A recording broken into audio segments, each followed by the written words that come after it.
ਤੁਹਾਡਾ ਸਾਰਿਆਂ ਦਾ ਸਵਾਗਤ ਹੈ। ਤੁਸੀਂ ਵੇਖ ਰਹੇ ਹੋ ਟੀਵੀ ਪ੍ਰਾਈਮ ਏਸ਼ੀਆ ਤੇ ਪ੍ਰੋਗਰਾਮ ਹੈ ਪ੍ਰਾਈਮ ਫੋਕਸ। ਅੱਜ ਤੱਕ ਤੁਸੀਂ ਬਹੁਤ ਵਾਰੀ ਪ੍ਰਾਈਮ ਫੋਕਸ ਵਿੱਚ ਗੁਰਪ੍ਰੀਤ ਸਿੰਘ ਸੰਧਾਵਾਲੀਆ ਦੇ ਨਾਲ ਮੈਨੂੰ ਬੈਠਿਆਂ ਵੇਖਿਆ ਹੋਵੇਗਾ, ਕਦੇ ਕਦੇ ਕੁਛ ਹੋਰਨਾਂ ਨਾਲ ਵੀ।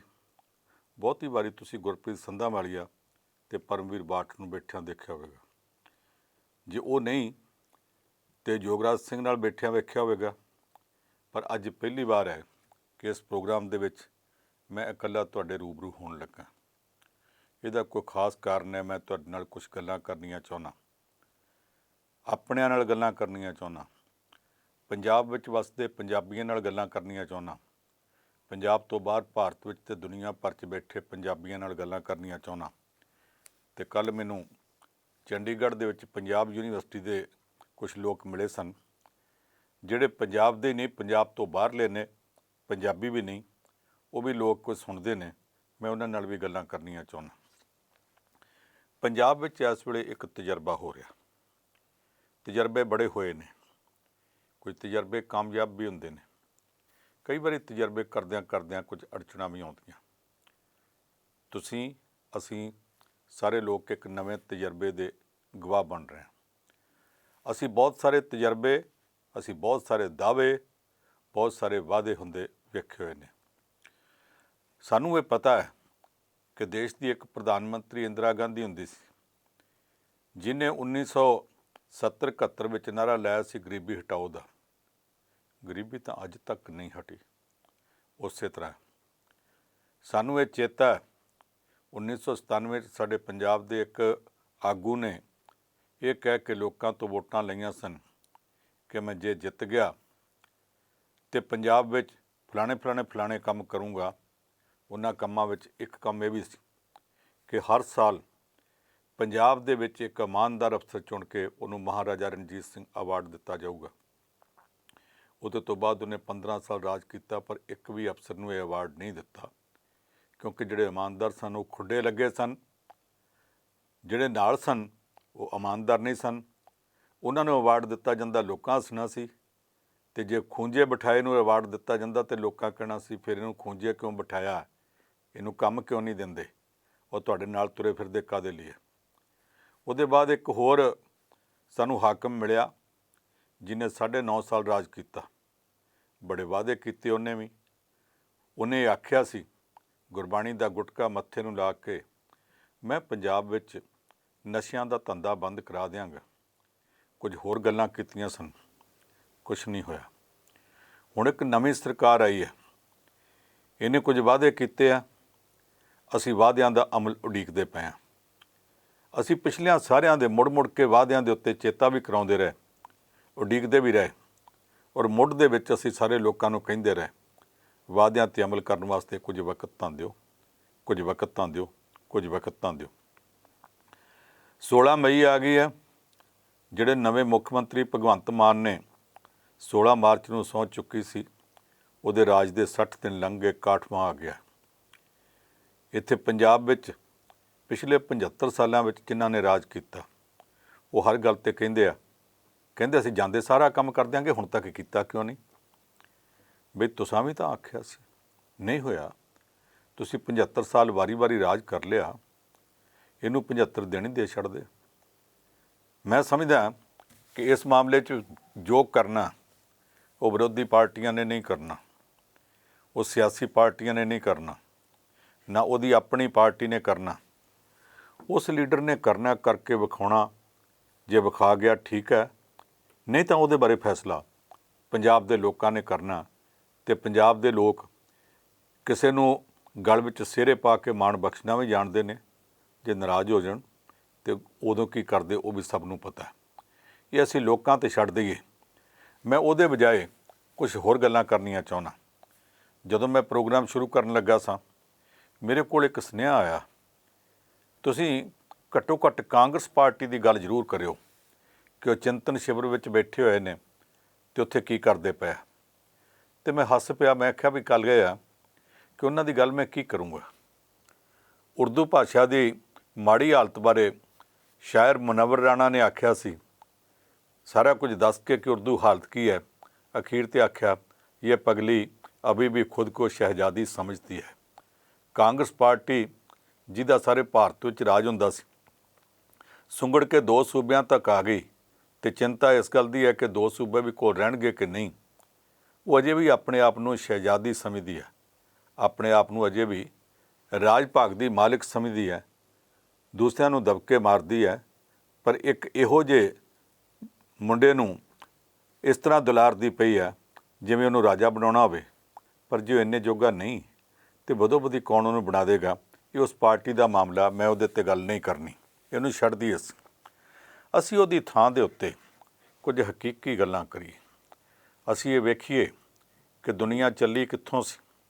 ਜੰਗਲਾਂ ਤੋਂ ਮਨੁੱਖ ਤੁਰਿਆ ਸੀ, ਤੁਰਦਿਆਂ ਤੁਰਦਿਆਂ ਤੁਰਦਿਆਂ ਉਹ ਵੀ ਵਕਤ ਸੀ ਜਦੋਂ ਜੰਗਲਾਂ 'ਚੋਂ ਸ਼ਿਕਾਰ ਮਾਰ ਕੇ ਖਾਂਦੇ ਹੁੰਦੇ ਸਨ। ਜੇ ਕਿਤੇ ਕੋਈ ਫਲ ਫਰੂਟ ਮਿਲ ਜਾਂਦਾ ਤਾਂ ਉਹ ਖਾ ਕੇ ਗੁਜ਼ਾਰਾ ਕਰਦੇ ਸਨ। ਪਰ ਕਦੇ ਕਿਸੇ ਨੇ ਖੁਦਕਸ਼ੀਆਂ ਨਹੀਂ ਸੀ ਕੀਤੀਆਂ।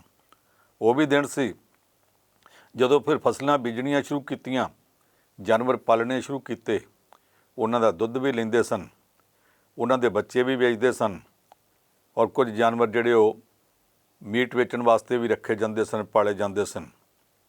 ਪਰ ਕਦੇ ਕਿਸੇ ਨੇ ਖੁਦਕਸ਼ੀਆਂ ਨਹੀਂ ਸਨ ਕੀਤੀਆਂ। ਇੱਥੇ ਹੜ੍ਹ ਆ ਜਾਂਦੇ ਸਨ, ਕਾਲ ਪੈ ਜਾਂਦਾ ਸੀ, ਕੋਈ ਨਾ ਕੋਈ ਕੁਦਰਤੀ ਮਾਰ ਪੈ ਜਾਂਦੀ ਸੀ।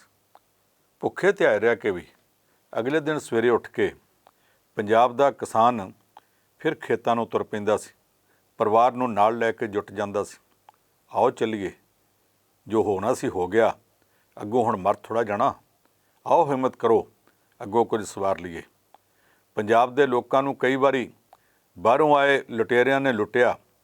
ਬਾਰ-ਬਾਰ ਲੁੱਟਾਂ ਦੇ ਮੌਕਿਆਂ ਦੇ ਉੱਤੇ ਹੋਰ ਜਾਨੀ ਨੁਕਸਾਨ ਤਾਂ ਹੁੰਦਾ ਸੀ, ਮਾਲੀ ਨੁਕਸਾਨ ਵੀ ਬੇਬਹਾ ਹੁੰਦਾ ਸੀ। ਅਤੇ ਉਹਨਾਂ ਦਿਨਾਂ ਦੇ ਵਿੱਚ ਵੀ ਪੰਜਾਬ ਦੇ ਕਿਸਾਨਾਂ ਨੇ, ਪੰਜਾਬ ਦੇ ਲੋਕਾਂ ਨੇ ਇੱਕ ਮੁਹਾਵਰਾ ਘੜ ਲਿਆ ਸੀ, ਖਾਧਾ ਪੀਤਾ ਲਾਹੇ ਦਾ, ਬਾਕੀ ਅਹਿਮਦ ਸ਼ਾਹੇ ਦਾ। ਅਹਿਮਦ ਸ਼ਾਹ ਅਬਦਾਲੀ ਨੇ ਆ ਕੇ ਕੀ ਪਤਾ ਕਦੋਂ ਕੁਝ ਲੁੱਟ ਕੇ ਲੈ ਜਾਣਾ। ਅੱਜ ਦਾ ਦਿਨ ਚਾਅ ਨਾਲ ਮਾਣੋ, ਭਲਕ ਵਾਸਤੇ ਫਿਰ ਸੋਚਾਂਗੇ, ਪਰ ਖੁਦਕਸ਼ੀਆਂ ਉਦੋਂ ਵੀ ਨਹੀਂ ਸਨ ਹੁੰਦੀਆਂ। ਫਿਰ ਲੋਕੀ ਮਹਾਰਾਜਾ ਰਣਜੀਤ ਸਿੰਘ ਦਾ ਰਾਜ ਵੇਖ ਚੁੱਕੇ, ਠੰਡ-ਠਰਮਾ ਆਇਆ, ਇੱਕ ਸਥਿਰ ਸਰਕਾਰ ਆਈ। 40 ਸਾਲ ਤੱਕ ਸ਼ਾਹ ਮੁਹੰਮਦ ਦਾ ਜਾਣ 50 ਬਰਸਾਂ, 50 ਸਾਲਾਂ ਤੱਕ ਇੱਥੇ ਠੀਕ ਠਾਕ ਸ਼ਾਂਤਮਈ ਹਾਲਾਤ ਰਹੇ। ਅੰਗਰੇਜ਼ ਆ ਗਏ, ਅੰਗਰੇਜ਼ਾਂ ਦੇ ਰਾਜ ਵਿੱਚ ਆਜ਼ਾਦੀ ਦੀ ਲੜਾਈ ਵੀ ਲੜ ਲਈ, ਮੁਸ਼ਕਲਾਂ ਵੀ ਝੱਲੀਆਂ, ਪਲੇਗ ਵੀ ਪੈ ਗਈ ਔਰ ਲੱਖਾਂ ਲੋਕ ਮਰ ਗਏ। ਭਾਰਤ ਦੇ ਵਿੱਚ ਪਤਾ ਹੀ ਨਹੀਂ ਕਿੰਨੇ ਕੁ ਮਰੇ ਸਨ, ਸਾਡੇ ਪੰਜਾਬ 'ਚ ਵੀ ਮਰੇ ਸਨ। ਇਹਦੇ ਤੋਂ ਬਾਅਦ ਦੇਸ਼ ਦੀ ਵੰਡ ਹੋਈ। ਆਜ਼ਾਦੀ ਦੀ ਵੰਡ ਵੇਲੇ 5 ਲੱਖ ਤੋਂ ਵੱਧ ਪੰਜਾਬੀ ਮਾਰੇ ਗਏ, ਕੁਝ ਇੱਧਰਲੇ, ਕੁਝ ਉੱਧਰ ਲਹਿੰਦੇ ਪੰਜਾਬ 'ਚ ਪਾਕਿਸਤਾਨ ਵਾਲੇ ਜਿਹੜੇ ਗਏ ਨੇ ਉਹਨਾਂ ਦੇ। ਘਰਾਂ ਦੇ ਘਰ ਉੱਜੜ ਗਏ, ਪਤਾ ਨਹੀਂ ਕਿੰਨੇ ਲੱਖ ਲੋਕ ਇੱਧਰੋਂ ਉੱਠ ਕੇ ਉੱਧਰ ਚਲੇ ਗਏ, ਉੱਧਰੋਂ ਉੱਠ ਕੇ ਇੱਧਰ ਆ ਗਏ। ਜਿਹੜੇ ਉੱਧਰ ਖਾਂਦੇ ਪੀਂਦੇ ਸਨ, ਇੱਧਰ ਆ ਕੇ ਨੀਵੀਆਂ ਪਾ ਕੇ ਬੈਠੇ ਰਹੇ, ਉਹਨਾਂ ਦਾ ਰਿਕਾਰਡ 'ਤੇ ਨਾਂ ਚੜ੍ਹਨ ਵਾਲਾ ਰਹਿ ਗਿਆ। ਜਿਹੜੇ ਉੱਥੇ ਕਮਜ਼ੋਰ ਸਨ, ਉਹਨਾਂ ਨੇ ਆ ਕੇ ਬਾਕੀਆਂ ਤੋਂ ਪਹਿਲਾਂ ਆਪਣੇ ਨਾਂ ਲਿਖਾ ਕੇ, ਸਾਡੇ ਤਾਂ ਇੰਨੇ ਮੁਰੱਬੇ ਸੀ, ਮੁਰੱਬੇ ਅਲਾਟ ਕਰਾ ਲਏ, ਹੇਠਲੀ ਉੱਤੇ ਵਾਲਾ ਮਾਹੌਲ ਬਣ ਗਿਆ। ਉਹ ਵੀ ਦਿਨ ਸਨ, ਪਰ ਲੋਕਾਂ ਨੇ ਖੁਦਕਸ਼ੀਆਂ ਨਹੀਂ ਸਨ ਕੀਤੀਆਂ। ਉਹਦੇ ਤੋਂ ਬਾਅਦ ਮੇਰੇ ਬਚਪਨ ਵੇਲੇ ਅਤੇ ਸਾਡੇ 'ਚੋਂ ਬਹੁਤ ਸਾਰਿਆਂ ਦੇ ਬਚਪਨ ਵੇਲੇ ਮੈਨੂੰ ਪਰਸੋਂ ਹੀ ਇੱਕ ਜਣਾ ਨੇ ਪੁੱਛਿਆ, ਤੂੰ ਜਿਹੜੀ ਫਲਿਆਂ ਦੀ ਗੱਲ ਕਰਦਾ, ਤੇਰੀ ਉਮਰ ਕਿੰਨੀ ਹੈ? ਮੈਂ ਉਹਨੂੰ ਫਿਰ ਦੱਸਿਆ ਕਿ 54 ਦਾ ਮੇਰਾ ਜਨਮ ਹੋਇਆ ਸੀ ਅਤੇ ਫਲੇ ਜਿਹੜੇ ਆ 1969 ਤੱਕ ਵਗਦੇ ਰਹੇ, 70 ਤੱਕ ਵੀ ਵਗਦੇ ਰਹੇ। ਇੱਥੇ ਪਹਿਲਾਂ ਕਣਕਾਂ ਵੱਢ ਕੇ ਫਲਿਆਂ ਨਾਲ ਗਾਉਂਦੇ ਸਨ, ਫਿਰ ਇੱਥੇ ਥ੍ਰੈਸ਼ਰ ਮਸ਼ੀਨਾਂ ਆਈਆਂ ਸਨ ਕਣਕ ਗਾਉਣ ਵਾਲੀਆਂ, ਪਰ ਕਣਕ ਵੱਢ ਕੇ ਆਪ ਉੱਥੇ ਲਿਆਉਣੀ ਪੈਂਦੀ ਸੀ। ਉਹ ਮਸ਼ੀਨਾਂ ਬੜੀਆਂ ਅਜੀਬ ਸਨ। ਇੱਕ ਪਾਸੇ ਤੋਂ ਮਸ਼ੀਨ ਕੁਤਰਾ ਕਰਦੀ ਸੀ, ਦੂਸਰੇ ਪਾਸੇ ਉਹ ਪਟਾ ਚੜ੍ਹਦਾ, ਉਹਦੇ ਨਾਲ ਕੁੱਪੀਆਂ ਹੁੰਦੀਆਂ ਸੀ, ਉਹ ਚੁੱਕ ਚੁੱਕ ਕੇ ਉੱਤੇ ਲੈ ਕੇ ਜਾਂਦੀਆਂ ਸੀ, ਉੱਤੋਂ ਜਾ ਕੇ ਛਾਣਨੇ 'ਚ ਪਾਉਂਦੀਆਂ ਸੀ, ਥੱਲੇ ਆਈ 'ਚੋਂ ਦਾਣੇ ਇੱਕ ਪਾਸੇ ਲੈ ਕੇ ਜਾਂਦਾ ਸੀ, ਉਹ 'ਚ 2-3 ਪਟੇ ਚੜ੍ਹਦੇ ਸਨ। ਫਿਰ ਉਹਦੀ ਥਾਂ 'ਤੇ ਕੰਪੈਕਟ ਮਸ਼ੀਨਾਂ ਆ ਗਈਆਂ, ਉਦੋਂ ਬਾਅਦ ਕੰਬਾਈਨਾਂ ਆ ਗਈਆਂ। ਸੋਚਿਆ ਇਹ ਸੀ ਕਿ ਹੁਣ ਲੋਕ ਸੌਖੇ ਹੋ ਜਾਣਗੇ। ਜਦੋਂ ਲੋਕ ਸੌਖੇ ਹੋਣੇ ਸ਼ੁਰੂ ਹੋਏ, ਜਦੋਂ ਇਹ ਵੇਖਣਾ ਸ਼ੁਰੂ ਕੀਤਾ ਕਿ ਹੁਣ ਹਾਲਾਤ ਬਦਲ ਰਹੇ ਨੇ, ਜਦੋਂ ਕੰਪਿਊਟਰ ਦਾ ਯੁੱਗ ਆ ਗਿਆ, ਜਦੋਂ ਟੀਵੀ ਦੇ ਇੰਨੇ ਚੈਨਲ ਹੋ ਗਏ, ਜਦੋਂ ਲੋਕ ਇਹ ਵੇਖਣ ਲੱਗ ਪਏ ਕਿ ਭਾਰਤ ਚੰਦਰਮਾ 'ਤੇ ਜਾਣ ਦੀਆਂ ਸਲਾਹਾਂ ਕਰਦਾ ਪਿਆ, ਜਦੋਂ ਲੋਕ ਇਹ ਵੇਖਣ ਲੱਗ ਪਏ ਕਿ ਸਾਡਾ ਤੋਰਿਆ ਹੋਇਆ ਇੱਕ ਉਪਗ੍ਰਹਿ ਸ਼ੁੱਕਰ ਮੰਗਲ ਤਾਰੇ ਦੇ ਗੇੜੇ ਲਾਈ ਜਾਂਦਾ, ਜਦੋਂ ਇਹ ਵੇਖਣ ਲੱਗ ਪਏ ਕਿ ਭਾਰਤ ਐਟਮੀ ਸ਼ਕਤੀ ਬਣ ਗਿਆ, ਇੰਨਾ ਕੁਝ ਵੇਖਣ ਤੋਂ ਬਾਅਦ ਫਿਰ ਭਾਰਤ ਦੇ ਲੋਕ ਇੱਥੇ ਕਿਉਂ ਆ ਗਏ ਕਿ ਅੱਜ ਖੁਦਕੁਸ਼ੀਆਂ ਹੁੰਦੀਆਂ ਪਈਆਂ। ਖੁਦਕੁਸ਼ੀਆਂ ਇਕੱਲੇ ਪੰਜਾਬ ਵਿੱਚ ਨਹੀਂ ਹੋ ਰਹੀਆਂ, ਖੁਦਕੁਸ਼ੀਆਂ ਸਮੁੱਚੇ ਹਿੰਦੁਸਤਾਨ ਵਿੱਚ ਹੋ ਰਹੀਆਂ ਨੇ। ਡਾਕਟਰ ਮਨਮੋਹਨ ਸਿੰਘ ਪ੍ਰਧਾਨ ਮੰਤਰੀ ਬਣਿਆ, ਉਹਦੇ ਪ੍ਰਧਾਨ ਮੰਤਰੀ ਬਣਨ ਤੱਕ ਖੁਦਕੁਸ਼ੀਆਂ ਦਾ ਦੌਰ ਬਹੁਤ ਤੇਜ਼ ਹੋ ਗਿਆ ਸੀ। ਉਹਨੇ ਸਹੁੰ ਚੁੱਕਦੇ ਸਾਰ ਆਖਿਆ, ਮੈਂ ਰਾਜਧਾਨੀ ਦਿੱਲੀ ਤੋਂ ਬਾਹਰ ਸਭ ਤੋਂ ਪਹਿਲਾ ਦੌਰਾ ਉਸ ਪਿੰਡ ਦਾ ਕਰਨਾ ਚਾਹੁੰਦਾ ਜਿੱਥੋਂ ਸਭ ਤੋਂ ਵੱਧ ਕਿਸਾਨਾਂ ਨੇ ਖੁਦਕੁਸ਼ੀਆਂ ਕੀਤੀਆਂ। ਉਹ ਪਿੰਡ ਆਂਧਰਾ ਪ੍ਰਦੇਸ਼ ਦਾ ਸੀ।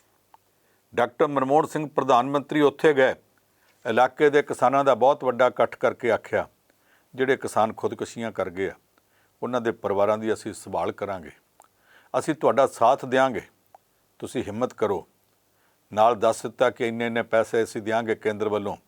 ਸੂਬੇ ਦੇ ਮੁੱਖ ਮੰਤਰੀ ਨੇ ਆਖਿਆ ਅਸੀਂ ਵੀ ਦਿਆਂਗੇ। ਪ੍ਰਧਾਨ ਮੰਤਰੀ ਡਾਕਟਰ ਮਨਮੋਹਨ ਸਿੰਘ ਦਿੱਲੀ ਆ ਗਿਆ। ਅਗਲੇ 3 ਮਹੀਨਿਆਂ 'ਚ ਖੁਦਕੁਸ਼ੀਆਂ ਦੀ ਲਾਈਨ ਲੱਗ ਗਈ। ਜਿੰਨੀਆਂ ਖੁਦਕੁਸ਼ੀਆਂ ਪਹਿਲਾਂ ਹੁੰਦੀਆਂ ਸਨ ਉਹਦੇ ਨਾਲੋਂ ਦੁੱਗਣੀਆਂ ਤੋਂ ਵੱਧ ਗਈਆਂ। ਕਾਰਨ ਕੀ ਸੀ? ਹਰ ਕੋਈ ਇਹ ਸੋਚ ਕੇ ਖੁਦਕੁਸ਼ੀ ਕਰਨ ਲੱਗ ਪਿਆ ਕਿ ਜਿੰਦੇ ਜੀ ਤੇ ਕਿਸੇ ਨੇ ਮਦਦ ਕਰਨੀ ਨਹੀਂ, ਜੇ ਮੈਂ ਮਰ ਗਿਆ ਤੇ ਸਰਕਾਰ ਤੋਂ ਮਦਦ ਮਿਲ ਜਾਣੀ ਹੈ, ਘੱਟੋ ਘੱਟ ਮੇਰਾ ਪਰਿਵਾਰ ਹੀ ਮੇਰੇ ਤੋਂ ਬਾਅਦ ਸੌਖਾ ਰਹਿ ਜਾਵੇਗਾ। ਇਹ ਜਿਹੜੀ ਝਾਕ ਸੀ ਉਹਦੇ ਵਿੱਚ ਕਈਆਂ ਨੇ ਖੁਦਕੁਸ਼ੀਆਂ ਕੀਤੀਆਂ ਅਤੇ ਉਹ ਖੁਦਕੁਸ਼ੀਆਂ ਦਾ ਉੱਥੋਂ ਦਾ ਦੌਰ ਚੱਲਦਾ ਚੱਲਦਾ ਮਹਾਰਾਸ਼ਟਰ ਵਿੱਚ ਵੀ ਗਿਆ। ਜਿਹੜੇ ਰਾਜਸਥਾਨ 'ਚ ਰੇਤਿਆਂ 'ਚ ਭਖੜੇ ਦੇ ਦਾਣੇ ਕੱਢ ਕੱਢ ਕੇ ਖਾ ਕੇ ਵੀ ਲੋਕ ਗੁਜ਼ਾਰਾ ਕਰ ਲੈਂਦੇ ਸੀ, ਇਸ ਦੌਰ ਵਿੱਚ ਉੱਥੇ ਵੀ ਖੁਦਕੁਸ਼ੀਆਂ ਹੋਣ ਲੱਗ ਪਈਆਂ। ਦਿੱਲੀ ਵਿੱਚ ਖੁਦਕੁਸ਼ੀਆਂ ਹੋਈਆਂ, ਹਰਿਆਣੇ 'ਚ ਹੋਈਆਂ। ਸਾਡੇ ਪੰਜਾਬ ਦੇ ਵਿੱਚ ਅਸੀਂ ਕਿਸਾਨਾਂ ਦੀਆਂ ਖੁਦਕੁਸ਼ੀਆਂ ਵੇਖਦੇ ਹਾਂ। ਬਹੁਤੇ ਲੋਕਾਂ ਨੂੰ ਇਹ ਨਹੀਂ ਪਤਾ ਕਿ ਅੱਜ ਕੱਲ੍ਹ ਗਰੀਬ ਮਜ਼ਦੂਰ ਵੀ ਖੁਦਕੁਸ਼ੀ ਕਰ ਰਿਹਾ। ਸ਼ਹਿਰ ਦੇ ਵਿੱਚ ਛੋਟਾ ਦੁਕਾਨਦਾਰ ਵੀ ਖੁਦਕੁਸ਼ੀ ਕਰ ਰਿਹਾ। ਸ਼ਹਿਰ ਦੇ ਵਿੱਚ 3 ਵੀਲਰ ਵਾਲਾ ਵੀ ਖੁਦਕੁਸ਼ੀ ਕਰ ਰਿਹਾ। ਹਰ ਕੋਈ ਖੁਦਕੁਸ਼ੀ ਕਰ ਰਿਹਾ। ਉਹਦਾ ਕਾਰਨ ਕੀ ਹੈ? ਅਸੀਂ ਇੱਕ ਚੂਹਾ ਦੌੜ ਵਿੱਚ ਪੈ ਗਏ। ਉਹ ਚੂਹਾ ਦੌੜ ਸਾਨੂੰ ਉੱਥੇ ਲੈ ਗਈ ਹੈ ਜਿੱਥੇ ਹਰ ਕੋਈ ਦੂਸਰੇ ਤੋਂ ਭੱਜ ਕੇ ਅੱਗੇ ਲੰਘ ਜਾਣਾ ਚਾਹੁੰਦਾ। ਇੱਥੇ ਇਹ ਦੱਸਿਆ ਜਾਂਦਾ ਕਿ ਜਿਹੜਾ ਅੱਗੇ ਲੰਘ ਗਿਆ ਸੋ ਲੰਘ ਗਿਆ, ਜਿਹੜਾ ਬਹਿ ਗਿਆ ਸੋ ਰਹਿ ਗਿਆ, ਬਾਕੀ ਉਹਨੂੰ ਮਿੱਧ ਕੇ ਨਿਕਲ ਜਾਣਗੇ। ਉਹਦੇ ਵਾਸਤੇ ਹਰ ਕੋਈ ਜ਼ਿੰਦਗੀ ਦਾ ਜੂਆ ਖੇਡਣ ਲੱਗਾ ਹੋਇਆ। ਪੈਸੇ ਫੜੋ, ਕਰਜ਼ਾ ਚੁੱਕੋ, ਆਹ ਕਰੋ, ਉਹ ਕਰੋ, ਜਿੱਦਾਂ ਮਰਜ਼ੀ ਕਰੋ, ਜ਼ਿੰਦਗੀ ਦੀ ਦੌੜ ਵਿੱਚ ਅੱਗੇ ਨਿਕਲਣ ਦਾ ਯਤਨ ਕਰੋ। ਮੈਂ ਬਹੁਤ ਸਾਰੇ ਲੋਕਾਂ ਨੂੰ ਇਸ ਤਰ੍ਹਾਂ ਕਰਦਿਆਂ ਵੇਖਿਆ। ਇੱਕ ਕੁੜੀ ਆਸਟ੍ਰੇਲੀਆ ਤੋਂ ਆਈ, ਉੱਥੇ ਗਈ ਸੀ, ਮਹੀਨੇ ਬਾਅਦ ਵਾਪਸ ਆ ਗਈ। ਮਾਂ ਬਾਪ ਨੂੰ ਜਾ ਕੇ ਮਿਲ ਕੇ ਇੱਕ ਵਾਰੀ ਆ ਗਈ ਅਤੇ ਇੱਥੇ ਜਲੰਧਰ ਦੇ ਸ਼ਹਿਰ ਦੇ ਇੱਕ ਗੈਸਟ ਹਾਊਸ ਦੇ ਵਿੱਚ ਕਮਰਾ ਲੈ ਕੇ ਰਾਤ ਰਹੀ। ਇਹ ਪਿਛਲੇ ਸਾਲ ਦੀ ਗੱਲ ਹੈ। ਖੁਦਕੁਸ਼ੀ ਕਰ ਗਈ ਅਤੇ ਲਿਖ ਕੇ ਰੱਖ ਗਈ ਕਿ ਮਾਂ ਬਾਪ ਦੇ ਸਾਰੇ ਪੈਸੇ ਲਵਾ ਕੇ ਉੱਥੇ ਗਈ ਸੀ। ਉੱਥੇ ਜਾ ਕੇ ਪਤਾ ਲੱਗਾ ਕਿ ਟਰੈਵਲ ਏਜੰਟ ਨੇ ਧੋਖਾ ਕੀਤਾ ਸੀ। ਜਿਹੜਾ ਕਾਲਜ ਉੱਥੇ ਦੱਸਿਆ ਗਿਆ ਉਹ ਕਾਲਜ ਹੀ ਕੋਈ ਨਹੀਂ ਗਾ। ਉੱਥੋਂ ਤੱਕ ਵੀਜ਼ਾ ਵੀ ਲਵਾ ਦਿੱਤਾ, ਵੀਜ਼ਾ ਵੀ ਅਸਲੀ। ਉੱਥੇ ਜਾ ਕੇ ਪਤਾ ਲੱਗਾ ਕਿ ਉਹ ਕਾਲਜ ਥੋੜ੍ਹੇ ਦਿਨ ਪਹਿਲਾਂ ਬੰਦ ਹੋ ਚੁੱਕਾ। ਉਹ ਵਾਪਸ ਆਈ, ਮਾਂ ਬਾਪ ਸਾਰੇ ਪੈਸੇ ਲਾ ਚੁੱਕੇ ਸੀ। ਉਹਨਾਂ ਦੀਆਂ ਅੱਖਾਂ ਦਾ ਸਾਹਮਣਾ ਨਾ ਕਰ ਸਕੀ, ਝੂਠ ਬੋਲ ਕੇ ਜਲੰਧਰ ਆਈ, ਸਹੇਲੀ ਨੂੰ ਮਿਲਣ ਚੱਲੀ। ਅਗਲੇ ਦਿਨ ਮਾਂ ਬਾਪ ਨੂੰ ਲਾਸ਼ ਚੁੱਕਣੀ ਪੈ ਗਈ। ਥੋੜ੍ਹੇ ਦਿਨ ਪਹਿਲਾਂ ਇਸ ਤਰ੍ਹਾਂ ਹੋਇਆ ਕਿ ਇੱਕ ਵਿਦੇਸ਼ੀ ਕਾਲਜ ਬਹੁਤ ਸਾਰੇ ਬੱਚਿਆਂ ਤੋਂ 20-20, 21-21 ਲੱਖ ਰੁਪਏ ਐਡਵਾਂਸ ਜਮ੍ਹਾਂ ਕਰਵਾ ਕੇ ਬਾਅਦ ਵਿੱਚ ਬੰਦ ਕਰ ਦਿੱਤਾ ਗਿਆ। ਉਹਨਾਂ ਬੱਚਿਆਂ ਦੇ ਵਿੱਚੋਂ ਇੱਕ ਬੱਚਾ ਇੱਥੇ ਮੋਹਾਲੀ ਦੇ ਲਾਗੋਂ ਆਪਣੇ ਦੋਸਤਾਂ ਨੂੰ ਮਿਲ ਕੇ ਗਿਆ, ਰੋਂਦਾ ਗਿਆ ਕਿ ਮੈਂ ਟਰੈਵਲ ਏਜੰਟ ਕੋਲ ਗਿਆ ਸੀ। ਉਹਨੂੰ ਆਖਿਆ ਮੇਰੇ ਤੇ ਸਾਰੇ ਪੈਸੇ ਲੱਗ ਗਏ, ਮੇਰਾ ਕੀ ਕਸੂਰ, ਮੈਂ ਮਾਂ ਬਾਪ ਕੋਲ ਕਿੱਦਾਂ ਜਾਵਾਂ? ਟਰੈਵਲ ਏਜੰਟ ਨੇ ਆਖਿਆ ਅਸੀਂ ਤੈਨੂੰ ਕੀ ਦੱਸੀਏ। ਮੁੰਡਾ ਥੋੜ੍ਹਾ ਜਿਹਾ ਉਹਨਾਂ ਕੋਲ ਤਰਲੇ ਮਾਰਨ ਲੱਗਾ, ਮੇਰੇ ਕੁਝ ਪੈਸੇ ਦਵਾ ਦਿਓ। ਟਰੈਵਲ ਏਜੰਟ ਨੇ ਗਾਲਾਂ ਕੱਢੀਆਂ, ਬੇਇੱਜ਼ਤੀ ਕੀਤੀ, ਉੱਥੋਂ ਮੁੜ ਆਇਆ। ਮੁੰਡਾ ਮਾਂ ਬਾਪ ਦੀਆਂ ਅੱਖਾਂ ਦਾ ਸਾਹਮਣਾ ਕਰਨ ਦੀ ਥਾਂ ਰਾਹ 'ਚ ਜਾਂਦਿਆਂ ਨਹਿਰ 'ਚ ਪੈ ਕੇ ਮਰ ਗਿਆ। ਇਸ ਤਰ੍ਹਾਂ ਦੇ ਮੁੰਡੇ ਪਿਛਲੇ ਦਿਨਾਂ 'ਚ 5-6 ਮਰ ਚੁੱਕੇ ਨੇ। ਅਸੀਂ ਬੱਚਿਆਂ ਨੂੰ ਉੱਥੇ ਤੁਰਨ ਤੋਂ ਪਹਿਲਾਂ ਇੱਥੇ ਪੰਜਾਬ ਦੇ ਹਾਲਾਤ ਜਿਨ੍ਹਾਂ ਨੇ ਵਿਗਾੜ ਦਿੱਤੇ ਆ ਉਹਨਾਂ ਦੇ ਵੱਲ ਕਿਉਂ ਨਹੀਂ ਵੇਖਦੇ ਕਿ ਤੁਸੀਂ ਹੁਣ ਤੱਕ ਕੀਤਾ ਕੀ ਹੈ? ਭਾਰਤ ਦੇ ਹਾਲਾਤ ਜਿਨ੍ਹਾਂ ਨੇ ਵਿਗਾੜ ਦਿੱਤੇ ਆ ਉਹਨਾਂ ਵੱਲ ਕਿਉਂ ਨਹੀਂ ਵੇਖਦੇ? ਮੈਂ ਕਿਸੇ ਇੱਕ ਪਾਰਟੀ ਦੀ, ਕਿਸੇ ਦੂਸਰੀ ਪਾਰਟੀ ਦੀ, ਇਕੱਲੀ ਪੰਜਾਬ ਦੀਆਂ ਪਾਰਟੀਆਂ ਦੀ ਗੱਲ ਨਹੀਂ ਕਰਦਾ, ਮੈਂ ਭਾਰਤ ਦੀਆਂ ਪਾਰਟੀਆਂ ਦੀ ਗੱਲ ਕਰਦਾ ਪਿਆ। ਕੱਲ੍ਹ ਇੱਕ ਬੱਚੇ ਨੇ ਜਾ ਕੇ ਬਿਹਾਰ ਦੇ ਮੁੱਖ ਮੰਤਰੀ ਨਿਤੀਸ਼ ਕੁਮਾਰ ਨੂੰ ਘੇਰ ਲਿਆ। ਨਿਤੀਸ਼ ਕੁਮਾਰ ਜਿਹਨੂੰ ਸੁਸ਼ਾਸਨ ਬਾਬੂ ਕਿਹਾ ਜਾਂਦਾ। ਸ਼ਾਸਨ ਦਾ ਮਤਲਬ ਰਾਜ ਕਰਨਾ ਹੁੰਦਾ, ਸੁਸ਼ਾਸਨ ਦਾ ਮਤਲਬ ਹੁੰਦਾ ਕਿ ਬਹੁਤ ਵਧੀਆ ਰਾਜ ਕਰਦਾ। ਉਹ ਇੱਕ ਫੰਕਸ਼ਨ ਵਿੱਚ ਗਿਆ ਸੀ, ਪਤਨੀ ਉਹਦੇ ਨਾਲ ਸੀ। ਦੋਵੇਂ ਤੁਰਨ ਲੱਗੇ। ਇੱਕ ਛੋਟੇ ਜਿਹੇ ਬੱਚੇ ਨੇ ਜਾ ਕੇ ਆਖਿਆ, CM ਸਰ ਮੇਰੀ ਗੱਲ ਸੁਣ ਕੇ ਜਾਇਓ, ਮੇਰੇ ਕੋਲ ਸੁਣ ਲਓ ਪਾਪਾ ਦੀ ਹਾਲਤ, ਮੇਰੇ ਸਕੂਲ ਦੀ ਹਾਲਤ। ਫਿਰ ਉਹਨੇ ਦੱਸਿਆ ਕਿ ਮੇਰਾ ਬਾਪ ਸ਼ਰਾਬੀ ਹੈ, ਮੇਰਾ ਬਾਪ ਦਹੀਂ ਦੀ ਦੁਕਾਨ ਕਰਦਾ, ਜਿੰਨੇ ਪੈਸੇ ਮਿਲਦੇ ਆ ਉਹਨੇ ਪੈਸਿਆਂ ਦੀ ਸ਼ਰਾਬ ਪੀ ਜਾਂਦਾ। ਇਹ ਗੱਲ ਉਹਨੇ ਉਸ ਮੁੱਖ ਮੰਤਰੀ ਨੂੰ ਆਖੀ ਜਿਹੜਾ ਅਜੇ ਥੋੜ੍ਹੀ ਦੇਰ ਪਹਿਲਾਂ ਕਹਿ ਕੇ ਪਰ ਪ੍ਰੈਸ ਵਾਲਿਆਂ ਕੋਲੋਂ ਉੱਠਿਆ ਸੀ ਕਿ ਮੇਰੇ ਰਾਜ ਵਿੱਚ ਸ਼ਰਾਬਬੰਦੀ ਹੋਈ ਹੈ, ਇਹਨੇ ਰਾਜ ਬਚਾ ਲਿਆ। ਮੁੱਖ ਮੰਤਰੀ ਸ਼ਰਾਬਬੰਦੀ ਦੀਆਂ ਗੱਲਾਂ ਕਰਦਾ, ਬੱਚਾ ਜਾ ਕੇ ਕਹਿੰਦਾ ਮੇਰਾ ਬਾਪ ਰੋਜ਼ ਰਾਤ ਨੂੰ ਸ਼ਰਾਬ ਪੀਂਦਾ। ਉਸ ਬੱਚੇ ਦੇ ਬਾਪ ਕੋਲ ਸ਼ਰਾਬ ਕਿੱਥੋਂ ਆਉਂਦੀ ਹੈ? ਕਿਸੇ ਗੁਆਂਢੀ ਰਾਜ ਤੋਂ ਨਹੀਂ ਆਉਂਦੀ। ਇਹ ਪਹਿਲੀ ਪੋਲ ਖੋਲ੍ਹੀ ਉਹਨੇ ਕਿ ਮੇਰਾ ਬਾਪ ਸ਼ਰਾਬੀ ਹੈ, ਅਸੀਂ ਭੁੱਖੇ ਮਰਦੇ ਹਾਂ। ਦੂਸਰੀ ਪੋਲ ਖੋਲ੍ਹੀ ਕਿ CM ਸਰ ਤੁਹਾਡੇ ਰਾਜ ਦੇ ਵਿੱਚ ਸ਼ਰਾਬ ਮਿਲਦੀ ਹੈ। ਤੀਸਰੀ ਪੋਲ ਉਹਨੇ ਖੋਲ੍ਹੀ ਕਿ ਮੇਰੇ ਸਕੂਲ ਦੇ ਵਿੱਚ ਬੱਚੇ ਪੜ੍ਹਾਉਣ ਵਾਲਾ ਟੀਚਰ ਉਹ ਕਦੇ ਆਉਂਦਾ ਹੀ ਨਹੀਂ ਅਤੇ ਉਹਨੂੰ ਕੋਈ ਪੁੱਛਦਾ ਵੀ ਨਹੀਂ। ਚੌਥੀ ਪੋਲ ਉਹਨੇ ਇਹ ਖੋਲ੍ਹਤੀ ਕਿ ਮੈਂ 6ਵੀਂ ਜਮਾਤ ਵਿੱਚ ਪੜ੍ਹਦਾ, ਮੈਂ ਥੋੜ੍ਹਾ ਜਿਹਾ ਬਾਕੀ ਬੱਚਿਆਂ ਤੋਂ ਸਿਆਣਾ। ਮੇਰੇ ਘਰ ਦੇ ਵਿੱਚ 40 ਬੱਚੇ ਉਹ ਪੜ੍ਹਨ ਆਉਂਦੇ ਆ ਜਿਹੜੇ 5ਵੀਂ ਜਮਾਤ ਵਿੱਚ ਨੇ। ਮੈਂ 5ਵੀਂ ਜਮਾਤ ਦੇ 40 ਬੱਚਿਆਂ ਨੂੰ ਟਿਊਸ਼ਨ ਪੜ੍ਹਾ ਕੇ ਉਹਦੇ ਵਿੱਚੋਂ ਆਪਣੀ ਮਾਂ ਤਾਂ ਆਪਣੇ ਪਰਿਵਾਰ ਦਾ ਗੁਜ਼ਾਰਾ ਤੋਰਦਾ ਅਤੇ ਫਿਰ ਮੈਂ ਸਕੂਲ ਵਿੱਚ ਜਾਂਦਾ। 6ਵੀਂ ਜਮਾਤ ਦਾ ਬੱਚਾ, ਉਮਰ 11 ਨਹੀਂ 12 ਸਾਲ ਹੋਊਗੀ, 13 ਵੀ ਹੋ ਸਕਦੀ। ਐਡਾ ਛੋਟਾ ਜਿਹਾ ਬੱਚਾ ਆਪਣੇ ਰਾਜ ਦੇ ਮੁੱਖ ਮੰਤਰੀ ਨੂੰ ਸੁਸ਼ਾਸਨ ਬਾਬੂ ਨੂੰ ਘੇਰ ਕੇ ਆਖੇ ਉਹ ਤੇਰੇ ਰਾਜ ਵਿੱਚ ਆਹ ਹਾਲ ਹੋਇਆ ਪਿਆ। ਐਡੀ ਵੱਡੀ ਗੱਲ ਉਹਨੇ ਕਹਿ ਦਿੱਤੀ। ਸਾਡੇ ਪੰਜਾਬ ਦੇ ਵਿੱਚ ਨਾ ਬੱਚਿਆਂ ਤੋਂ ਇਹ ਗੱਲ ਆਖੀ ਗਈ, ਨਾ ਵੱਡਿਆਂ ਤੋਂ ਆਖੀ ਗਈ। ਕਿਸੇ ਨੇ ਇਹ ਗੱਲ ਕਿਸੇ ਨੂੰ ਆਖੀ ਨਹੀਂ ਕਿ ਤੁਹਾਡੇ ਰਾਜ ਵਿੱਚ ਆ ਕੀ ਹੋ ਗਿਆ। ਇਹ ਗੱਲ ਕਿਸੇ ਨੇ ਅੱਜ ਤੱਕ ਦੇਸ਼ ਦੇ ਪ੍ਰਧਾਨ ਮੰਤਰੀ ਨੂੰ ਨਹੀਂ ਆਖੀ। ਸਾਡੇ ਦੇਸ਼ ਦੇ ਵਿੱਚ ਭੱਠਾ ਬੈਠ ਗਿਆ ਵਿੱਦਿਆ ਦਾ। ਬਹੁਤ ਲੰਮੀਆਂ ਕਹਾਣੀਆਂ ਨੇ ਅੱਡ-ਅੱਡ ਰਾਜਾਂ ਦੀਆਂ। ਮੈਂ ਉਹਨਾਂ ਸਾਰੇ ਰਾਜਾਂ ਦੀਆਂ ਕਹਾਣੀਆਂ ਵਿੱਚ ਨਹੀਂ ਜਾਣਾ ਚਾਹੁੰਦਾ। ਮੈਂ ਤੁਹਾਨੂੰ ਇਹ ਦੱਸਣਾ ਚਾਹੁੰਦਾ, ਮੇਰੇ ਕੋਲ ਪਿਛਲੇ ਸਾਲ 2021 ਦੇ 3 ਅਗਸਤ ਦੀ ਰਿਪੋਰਟ ਪਈ ਹੈ। 3 ਅਗਸਤ ਇਹ ਰਿਪੋਰਟ 3 ਅਗਸਤ ਨੂੰ ਛਪੀ, ਅਸਲ 'ਚ 2 ਅਗਸਤ ਦੀ ਹੈ। ਭਾਰਤ ਦੀ ਪਾਰਲੀਮੈਂਟ ਦੇ ਵਿੱਚ ਪੁੱਛਿਆ ਗਿਆ ਕਿ ਕੀ ਇਸ ਦੇਸ਼ ਦੇ ਵਿੱਚ ਕੋਈ ਜਾਲੀ ਯੂਨੀਵਰਸਿਟੀਆਂ ਵੀ ਹੈਗੀਆਂ, ਫੇਕ ਝੂਠੀਆਂ ਨਕਲੀ ਯੂਨੀਵਰਸਿਟੀਆਂ ਵੀ ਹੈਗੀਆਂ। ਅਤੇ ਉੱਥੇ ਯੂਨੀਵਰਸਿਟੀ ਗ੍ਰਾਂਟਸ ਕਮਿਸ਼ਨ ਦੀ ਰਿਪੋਰਟ ਜਿਹੜੀ ਆ ਉਹਦੇ ਬਾਰੇ ਪਾਰਲੀਮੈਂਟ ਵਿੱਚ ਦੱਸਿਆ ਗਿਆ, ਹਾਂਜੀ ਹੈਗੀਆਂ ਨੇ। ਇਸ ਭਾਰਤ ਵਿੱਚ 22 ਯੂਨੀਵਰਸਿਟੀਆਂ ਚੱਲਦੀਆਂ ਜਿਹੜੀਆਂ ਅਸਲ 'ਚ ਯੂਨੀਵਰਸਿਟੀਆਂ ਹੀ ਨਹੀਂ, ਝੂਠੀਆਂ ਨੇ। ਦੇਸ਼ ਦੀ ਸਰਕਾਰ ਨੇ ਮੰਨਿਆ ਕਿ 22 ਯੂਨੀਵਰਸਿਟੀਆਂ ਨੇ। ਅਗਲੀ ਗੱਲ ਸੁਣ ਲਓ, ਉਹਨਾਂ 22 ਦੇ ਵਿੱਚੋਂ 8 ਯੂਨੀਵਰਸਿਟੀਆਂ ਇਕੱਲੇ ਉੱਤਰ ਪ੍ਰਦੇਸ਼ ਦੀਆਂ ਨੇ, ਜਿਹੜੇ ਉੱਤਰ ਪ੍ਰਦੇਸ਼ ਦੀ ਇੱਕ ਸੀਟ ਤੋਂ ਭਾਰਤ ਦੇ ਪ੍ਰਧਾਨ ਮੰਤਰੀ ਸਾਹਿਬ ਜਿੱਤ ਕੇ ਆਏ ਨੇ। ਉਸੇ ਉੱਤਰ ਪ੍ਰਦੇਸ਼ ਦੀਆਂ 8 ਯੂਨੀਵਰਸਿਟੀਆਂ ਜਾਲੀ ਚੱਲਦੀਆਂ ਪਈਆਂ। ਦੇਸ਼ ਦੀ ਸਰਕਾਰ ਪਾਰਲੀਮੈਂਟ ਵਿੱਚ ਮੰਨਦੀ ਪਈ ਹੈ ਕਿ ਇੱਥੇ 8 ਯੂਨੀਵਰਸਿਟੀਆਂ ਜਾਲੀ ਚੱਲਦੀਆਂ ਪਈਆਂ ਨੇ। ਪਰ ਇੰਨੀਆਂ ਯੂਨੀਵਰਸਿਟੀਆਂ ਜਾਲੀ ਚੱਲਣ ਤੋਂ ਬਾਅਦ ਵੀ ਕੀ ਕਦੇ ਦੇਸ਼ ਦੀ ਸਰਕਾਰ ਨੇ ਉਹਨਾਂ ਨੂੰ ਰੋਕਣ ਦਾ ਯਤਨ ਕੀਤਾ? 8 ਉੱਥੇ ਨੇ, 7 ਯੂਨੀਵਰਸਿਟੀਆਂ ਦੇਸ਼ ਦੀ ਰਾਜਧਾਨੀ ਵਿੱਚ ਨੇ, ਜਿੱਥੇ ਦੇਸ਼ ਦੇ ਪ੍ਰਧਾਨ ਮੰਤਰੀ ਸਾਹਿਬ ਬੈਠਦੇ ਨੇ, ਜਿੱਥੇ ਦੇਸ਼ ਦੀ ਪਾਰਲੀਮੈਂਟ ਬੈਠਦੀ ਆ, ਜਿੱਥੇ ਸਾਰਾ ਢਾਂਚਾ ਦੇਸ਼ ਦਾ ਚੱਲਦਾ। 7 ਯੂਨੀਵਰਸਿਟੀਆਂ ਉੱਥੇ ਨੇ। 8 ਤੇ 7 15 ਕਰ ਦਿਓ, ਬਾਕੀ ਸਾਰੇ ਦੇਸ਼ ਵਿੱਚ ਰਲਾ ਕੇ ਤੇ 9 ਨੇ।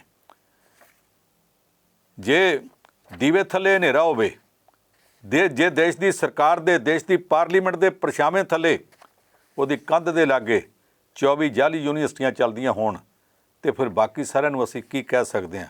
ਇਹ ਕਹਿਣਾ ਬਹੁਤ ਔਖਾ।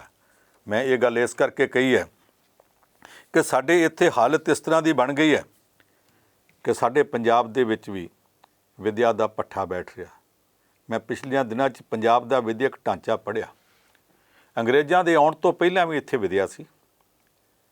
ਟੈਕਸਲਾ ਵਰਗੀਆਂ ਯੂਨੀਵਰਸਿਟੀਆਂ ਚੱਲਦੀਆਂ ਹੁੰਦੀਆਂ ਸਨ, ਪਰ ਯੂਨੀਵਰਸਿਟੀਆਂ ਜਿਹੜੀਆਂ ਸੀ ਸਾਰਿਆਂ ਥਾਵਾਂ ਦੇ ਉੱਤੇ ਆਪੋ ਆਪਣਿਆਂ ਨੂੰ ਪੜ੍ਹਾਇਆ ਜਾਂਦਾ ਸੀ। ਜਿਹੜਾ ਸਾਂਝਾ ਸਕੂਲ ਪਹਿਲੀ ਵਾਰ ਖੁੱਲ੍ਹਿਆ ਉਹ ਸਭ ਤੋਂ ਪਹਿਲਾਂ 1843 ਵਿੱਚ ਈਸਾਈ ਮਿਸ਼ਨਰੀਆਂ ਨੇ ਆ ਕੇ ਸ਼ਿਮਲੇ 'ਚ ਖੋਲ੍ਹਿਆ। 1848 'ਚ ਉਹਨਾਂ ਨੇ ਆ ਕੇ ਜਲੰਧਰ 'ਚ ਖੋਲ੍ਹਿਆ। 1851 'ਚ ਲੁਧਿਆਣੇ, 1853 'ਚ ਅੰਮ੍ਰਿਤਸਰ ਅਤੇ 1854 'ਚ ਅੰਬਾਲੇ ਖੋਲ੍ਹਿਆ ਸੀ। ਉਹਨੂੰ ਵੇਖ ਕੇ ਅੰਗਰੇਜ਼ਾਂ ਦੀ ਸਰਕਾਰ ਨੇ ਸਭ ਤੋਂ ਪਹਿਲਾ ਸਕੂਲ 1848 'ਚ ਸਰਕਾਰੀ ਖੋਲ੍ਹਿਆ, ਜਿਹਦੇ ਵਿੱਚ ਇਹ ਆਖਿਆ ਗਿਆ ਕਿ ਕਿਸੇ ਦਾ ਬੱਚਾ ਵੀ ਪੜ੍ਹ ਸਕਦਾ ਜਿਹੜਾ ਫੀਸ ਦੇ ਸਕਦਾ ਹੋਵੇ। ਪਹਿਲਾ ਸਰਕਾਰੀ ਸਕੂਲ 1848 'ਚ ਉਹਨਾਂ ਵੀ ਸ਼ਿਮਲੇ 'ਚ ਖੋਲ੍ਹਿਆ ਸੀ। ਇਸ ਪੰਜਾਬ ਦੇ ਵਿੱਚ 1904 ਦੇ ਵਿੱਚ ਪਹਿਲੀ ਵਾਰੀ ਬਕਾਇਦਾ ਤੌਰ 'ਤੇ ਇਹ ਆਖਿਆ ਗਿਆ ਕਿ ਹਰ ਪਿੰਡ ਦੇ ਵਿੱਚ ਜਾਂ ਪਿੰਡਾਂ ਦੇ ਗਰੁੱਪਾਂ ਵਿੱਚ ਛੋਟੇ ਛੋਟੇ ਸਕੂਲ ਖੋਲ੍ਹੇ ਜਾਣਗੇ। ਮੈਨੂੰ ਪਤਾ ਨਹੀਂ ਇਹ ਰਿਕਾਰਡ ਕਿੰਨਾ ਕੁ ਸਹੀ ਹੈ, ਕਿੰਨਾ ਕੁ ਨਹੀਂ ਸਹੀ, ਪਰ ਉਦੋਂ ਤੋਂ ਲੈ ਕੇ ਜਿਹੜੇ ਪੰਜਾਬ ਦੇ ਵਿੱਚ ਇਹ ਸਕੂਲ ਖੁੱਲ੍ਹਦੇ ਆਏ ਨੇ, ਅੱਜ ਉਸ ਪੰਜਾਬ ਦੇ ਵਿੱਚ ਸਕੂਲ ਬੰਦ ਹੁੰਦੇ ਪਏ ਨੇ।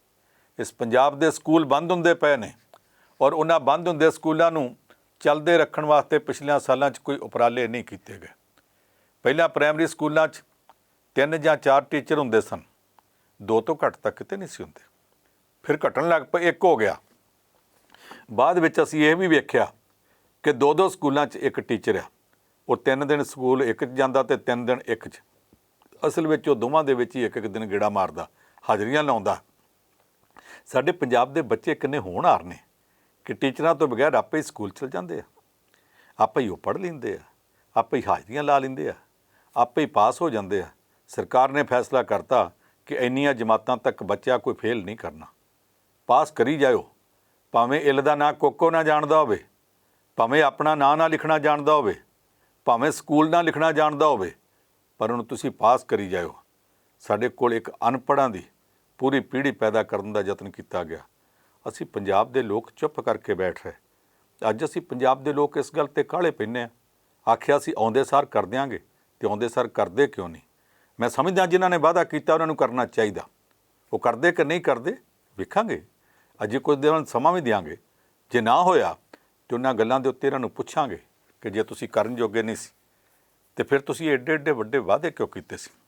ਪਰ ਇਹਦੇ ਦੌਰਾਨ ਮੈਂ ਕੁਝ ਗੱਲਾਂ ਪੁੱਛਣੀਆਂ ਚਾਹੁੰਦਾ ਕਿ ਜਿਹੜਾ ਪਿਛਲਿਆਂ ਸਮਿਆਂ 'ਚ ਵਿਗਾੜ ਪਿਆ ਉਹਦਾ ਜ਼ਿੰਮੇਵਾਰ ਕੌਣ ਹੈ? 4 ਦਿਨ ਪਹਿਲਾਂ ਦੀ ਗੱਲ ਹੈ, ਪੰਜਾਬੀ ਦੇ ਇੱਕ ਅਖਬਾਰ ਨੇ ਖਬਰ ਛਾਪੀ ਕਿ ਪੰਜਾਬ ਵਿੱਚ ਭੂਤਾਂ ਦੇ ਕਾਲਜ ਵੀ ਚੱਲਦੇ ਆ। ਮੈਂ ਬੜਾ ਹੈਰਾਨ ਹੋਇਆ ਕਿਉਂਕਿ ਮੈਨੂੰ ਉੱਤਰ ਪ੍ਰਦੇਸ਼ ਦੀ ਇੱਕ ਯੂਨੀਵਰਸਿਟੀ ਦਾ ਪਤਾ ਸੀ ਕਿ ਉਹਨਾਂ ਨੇ ਭੂਤ ਵਿਦਿਆ ਦੀ ਡਿਗਰੀ ਸ਼ੁਰੂ ਕੀਤੀ ਆ। ਸਾਰੀ ਦੁਨੀਆ ਦੇ ਵਿੱਚ ਹੋਰ ਕਿਤੇ ਭੂਤ ਵਿਦਿਆ ਦੀ ਡਿਗਰੀ ਨਹੀਂ ਚੱਲਦੀ ਪਈ। ਇਹ ਸਿਰਫ ਭਾਰਤ ਦੀ ਇੱਕ ਯੂਨੀਵਰਸਿਟੀ ਨੇ ਸ਼ੁਰੂ ਕੀਤੀ ਹੈ ਕਿ ਭੂਤਾਂ ਪ੍ਰੇਤਾਂ ਦੀ ਵੀ ਯੂਨੀਵਰਸਿਟੀ ਹੋ ਸਕਦੀ ਹੈ, ਡਿਗਰੀ ਹੋ ਸਕਦੀ ਹੈ। ਮੈਂ ਸਮਝਿਆ ਪੰਜਾਬ ਵਿੱਚ ਵੀ ਕਿਤੇ ਕੋਈ ਇੱਦਾਂ ਦਾ ਤਜਰਬਾ ਤਾਂ ਨਹੀਂ ਹੋਣ ਲੱਗਾ। ਇਹ ਜਿਹੜਾ ਤਜਰਬਾ ਹੁੰਦਾ ਪਿਆ, ਵੇਖੀ ਤੁਸੀਂ, ਜਦੋਂ ਮੈਂ ਪੜ੍ਹਿਆ ਤਾਂ ਮੈਨੂੰ ਪਤਾ ਲੱਗਾ ਕਿ ਪੰਜਾਬੀ ਯੂਨੀਵਰਸਿਟੀ ਪਟਿਆਲਾ, ਇਹਦੇ ਵਿੱਚ ਪਿਛਲਿਆਂ 10-12 ਸਾਲਾਂ 'ਚ ਇਹੋ ਜਿਹੇ ਕਾਲਜ ਖੁੱਲ੍ਹ ਗਏ ਨੇ ਜਿਹੜੇ ਕਾਲਜਾਂ ਦੇ ਵਿੱਚ ਬਹੁਤ ਮੰਦਾ ਹਾਲ ਆ। ਹੁਣ ਵਾਲੇ ਵਾਈਸ ਚਾਂਸਲਰ ਨੇ ਇੱਕ ਬਕਾਇਦਾ ਟੀਮ ਬਣਾਈ, ਇਹਨਾਂ ਸਾਰੇ ਕਾਲਜਾਂ ਦਾ ਸਰਵੇਖਣ ਕਰੋ। ਉਸ ਟੀਮ ਦੀ ਰਿਪੋਰਟ ਆਈ, ਪਤਾ ਲੱਗਾ ਕਿ ਬਹੁਤ ਕੁਝ ਝੂਠ ਹੈ। ਜਿਹਨੇ 60 ਟੀਚਰ ਲਿਖੇ ਉੱਥੇ 6 ਤੁਰੇ ਫਿਰਦੇ ਨੇ। ਜਿਹਨੇ ਲਿਖਿਆ ਸਾਡੇ ਕੋਲ 1,500 ਬੱਚੇ ਆ, ਉੱਥੇ 150 ਵੀ ਹੈ ਨਹੀਂ। ਇੱਕ ਕਾਲਜ ਇਹੋ ਜਿਹਾ ਜਿਹਨੂੰ ਲੱਭਣ ਗਏ ਤਾਂ ਉਹਦੇ ਐਡਰੈਸ ਦੇ ਉੱਤੇ ਉੱਥੇ ਕਾਲਜ ਹੀ ਕੋਈ ਨਹੀਂ ਗਾ। ਪੁੱਛਿਆ ਕਾਲਜ ਕਿੱਥੇ ਆ? ਫਿਰ ਕਿਸੇ ਨੇ ਦੱਸਿਆ ਜੀ ਫਲਾਣੇ ਥਾਂ।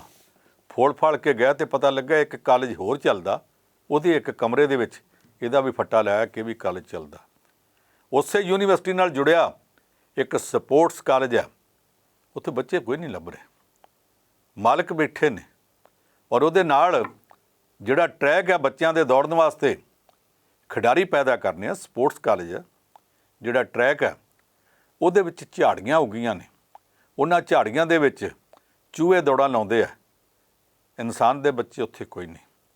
ਇਸੇ ਯੂਨੀਵਰਸਿਟੀ ਦੇ ਇਹਨਾਂ ਕਾਲਜਾਂ 'ਚੋਂ, ਇਹਨਾਂ ਭੂਤ ਕਾਲਜਾਂ ਦੇ ਵਿੱਚੋਂ ਇੱਕ ਕਾਲਜ ਇਹੋ ਜਿਹਾ ਜਿਹੜਾ ਲਾ ਕਾਲਜ ਹੈ, ਲਾ ਕਾਲਜ, ਕਾਨੂੰਨ ਦਾ ਕਾਲਜ। ਜਿੰਨੇ ਬੱਚੇ ਦੱਸੇ ਆ ਉਹਦੇ ਤੋਂ ਅੱਧੇ ਵੀ ਉੱਥੇ ਹੈ ਨਹੀਂ। ਟੀਚਰ ਕਿੰਨੇ ਸਾਰੇ ਦੱਸੇ ਆ, ਸਿਰਫ 2 ਟੀਚਰ ਹੈ। ਇੱਕ ਨੂੰ ਕਾਨੂੰਨ ਦੀ ਮਾੜੀ ਮੋਟੀ ਜਾਣਕਾਰੀ ਹੈਗੀ ਹੈ, ਹੋ ਸਕਦਾ ਪੂਰੀ ਹੋਵੇ, ਮੈਨੂੰ ਉਹਦੇ ਬਾਰੇ ਜ਼ਿਆਦਾ ਜਾਣਕਾਰੀ ਨਹੀਂ। ਪਰ ਜਿਹੜਾ ਦੂਸਰਾ ਟੀਚਰ ਆ ਉਹਨੂੰ ਕਾਨੂੰਨ ਦਾ ਪਤਾ ਹੀ ਨਹੀਂ। ਉਹਨੇ ਵਿਚਾਰੇ ਨੇ ਜੀ ਆਪਣੀ ਡਿਗਰੀ ਜਿਹੜੀ MA ਦੀ ਉਹ ਕੰਪਲੀਟ ਨਹੀਂ ਕੀਤੀ, ਉਹ ਕਿਸੇ ਹੋਰ ਕਾਲਜ ਤੋਂ ਆਪਣੀ MA ਕਰਦਾ ਪਿਆ, ਇੱਥੇ ਆ ਕੇ ਬੱਚਿਆਂ ਨੂੰ ਕਾਨੂੰਨ ਪੜ੍ਹਾਉਂਦਾ ਪਿਆ।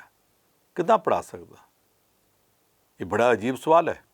ਪਰ ਇਹੋ ਜਿਹੇ ਕਾਲਜਾਂ ਨੂੰ ਮਨਜ਼ੂਰੀ ਦਿੱਤੀ ਕਿਹਨੇ ਸੀ? ਦਿੱਤੀ ਕਿਉਂ ਸੀ? ਇਹ ਪੰਜਾਬ ਦੇ ਵਿੱਚ ਵਿਦਿਆ ਦਾ ਪੱਠਾ ਬਿਠਾਉਣ ਦੇ ਵਿੱਚ ਯੋਗਦਾਨ ਕਿਹਦਾ? ਕੌਣ ਕੀ ਕਰਦਾ ਰਿਹਾ? ਕੀ ਅਸੀਂ ਕਦੇ ਸੋਚਿਆ? 1947 ਤੋਂ ਲੈ ਕੇ ਹੁਣ ਤੱਕ ਅਸੀਂ ਸਾਰਾ ਕੁਝ ਅੱਖਾਂ ਮੀਟ ਕੇ ਜਰਦੇ ਰਹੇ ਹਾਂ। ਅਸੀਂ ਉਸ ਸਮਾਜ ਵਿੱਚੋਂ ਆਏ ਸਾਂ ਜਿੱਥੇ ਰਾਜੇ ਨੂੰ ਰੱਬ ਦਾ ਰੂਪ ਸਮਝਿਆ ਜਾਂਦਾ ਸੀ। ਜਦੋਂ ਸਾਨੂੰ ਪਤਾ ਲੱਗ ਗਿਆ ਕਿ ਰਾਜਾ ਰੱਬ ਦਾ ਰੂਪ ਨਹੀਂ, ਇਹ ਤਾਂ ਸਾਡੀਆਂ ਵੋਟਾਂ ਨਾਲ ਬਣਦਾ, ਅਸੀਂ ਉਹਦੇ ਤੋਂ ਬਾਅਦ ਵੀ ਇਹ ਨਹੀਂ ਸੋਚਿਆ ਕਿ ਅਸੀਂ ਵੋਟਾਂ ਵੱਧ ਪਾਈਆਂ ਕਿ ਘੱਟ ਪਾਈਆਂ। ਇਹ ਰਾਜਾ ਅਸੀਂ ਚੁਣਿਆ। ਅਸੀਂ ਫਿਰ ਵੀ ਇਹ ਸੁਣਦੇ ਰਹੇ ਕਿ ਇਹਦੀਆਂ ਵੱਧ ਵੋਟਾਂ ਇਸ ਕਰਕੇ ਨਿਕਲੀਆਂ, ਇਹਦੀ ਕਿਸਮਤ ਚੰਗੀ ਸੀ, ਮਹਾਰਾਜ ਨੇ ਮਿਹਰ ਕਰਤੀ। ਅਸੀਂ ਇਸ ਕਰਕੇ ਇਹਨਾਂ ਰਾਜਿਆਂ ਨੂੰ ਕਦੇ ਵੀ ਕਿਸੇ ਨੂੰ ਇਹ ਨਹੀਂ ਪੁੱਛਿਆ ਕਿ ਤੁਸੀਂ ਆਹ ਗਲਤ ਕੀਤਾ ਜਾਂ ਆਹ ਗਲਤ ਹੁੰਦਾ ਵੇਖ ਕੇ ਤੁਸੀਂ ਚੁੱਪ ਕੀਤੇ ਰਹੇ ਆ। ਇਸ ਕਰਕੇ ਚੁੱਪ ਕੀਤੇ ਰਹੇ ਆ ਕਿ ਇਹਨਾਂ ਕਾਲਜਾਂ ਦੇ ਟਰਸਟਾਂ ਵਿੱਚ ਤੁਸੀਂ ਸੀ, ਇਹਨਾਂ ਕਾਲਜਾਂ ਨੂੰ ਚਲਾਉਣ ਵਾਲੇ ਤੁਹਾਡੇ ਬੰਦੇ ਸੀ, ਤੁਸੀਂ ਇਸ ਕਰਕੇ ਚੁੱਪ ਕੀਤੇ ਰਹੇ ਸੀ। ਕਿੰਨਿਆਂ ਥਾਵਾਂ 'ਤੇ ਕੀ ਕੁਛ ਹੁੰਦਾ ਰਿਹਾ। ਆਦਰਸ਼ ਸਕੂਲਾਂ ਦੀ ਕਹਾਣੀ ਮੈਂ ਕਈ ਵਾਰੀ ਪਾ ਚੁੱਕਾ ਪਿਛਲਿਆਂ ਦਿਨਾਂ 'ਚ। ਮੈਂ ਯੂਨੀਵਰਸਿਟੀਆਂ ਦੇ ਵਿੱਚ ਕੀ ਕੁਛ ਹੁੰਦਾ ਪਿਆ ਉਹਦੀ ਕਹਾਣੀ ਵੀ ਸੁਣ ਕੇ ਹੈਰਾਨ ਹੈ। ਦੇਸ਼ ਦੇ ਉਪ ਰਾਸ਼ਟਰਪਤੀ ਸ਼੍ਰੀ ਵੈਂਕਈਆ ਨਾਇਡੂ ਪਿਛਲੇ ਦਿਨੀ ਪੰਜਾਬ ਯੂਨੀਵਰਸਿਟੀ ਚੰਡੀਗੜ੍ਹ 'ਚ ਆਏ ਅਤੇ ਜਿਹੜੇ ਟੀਚਰਾਂ ਦੀ ਕੌਂਸਟੀਚੁਐਂਸੀ 'ਚੋਂ ਚੁਣਿਆ ਹੋਇਆ ਇੱਕ ਸੈਨੇਟਰ ਆ, ਉਹਨੇ ਚਿੱਠੀ ਲਿਖ ਕੇ ਆਖਿਆ ਕਿ ਵਾਈਸ ਪ੍ਰੈਜ਼ੀਡੈਂਟ ਸਰ ਤੁਸੀਂ ਆ ਰਹੇ ਹੋ।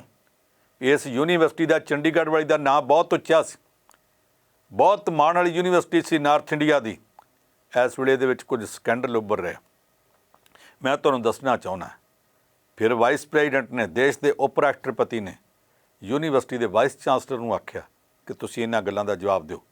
ਉਹ ਮਸਲਾ ਵਿੱਚ ਵਿਚਾਲੇ ਫਿਰਦਾ ਹੈ, ਪਰ ਮਸਲਾ ਕੀ ਹੈ? ਹਾਲਤ ਇਹ ਬਣੀ ਹੈ ਕਿ ਭਾਈ ਭਤੀਜਾਵਾਦ ਬਹੁਤ ਦੂਰ ਤੱਕ ਚਲਾ ਗਿਆ ਔਰ ਇਹੋ ਜਿਹਾ ਬੰਦਾ ਜਿਹੜਾ ਅਜੇ ਤੱਕ ਅਸਿਸਟੈਂਟ ਪ੍ਰੋਫੈਸਰ ਬਣਨ ਦੇ ਲਾਇਕ ਨਹੀਂ, ਉਹਨੂੰ ਝੂਠੇ ਸਰਟੀਫਿਕੇਟਾਂ ਨਾਲ ਅਸਿਸਟੈਂਟ ਪ੍ਰੋਫੈਸਰ ਬਣਾਇਆ ਗਿਆ।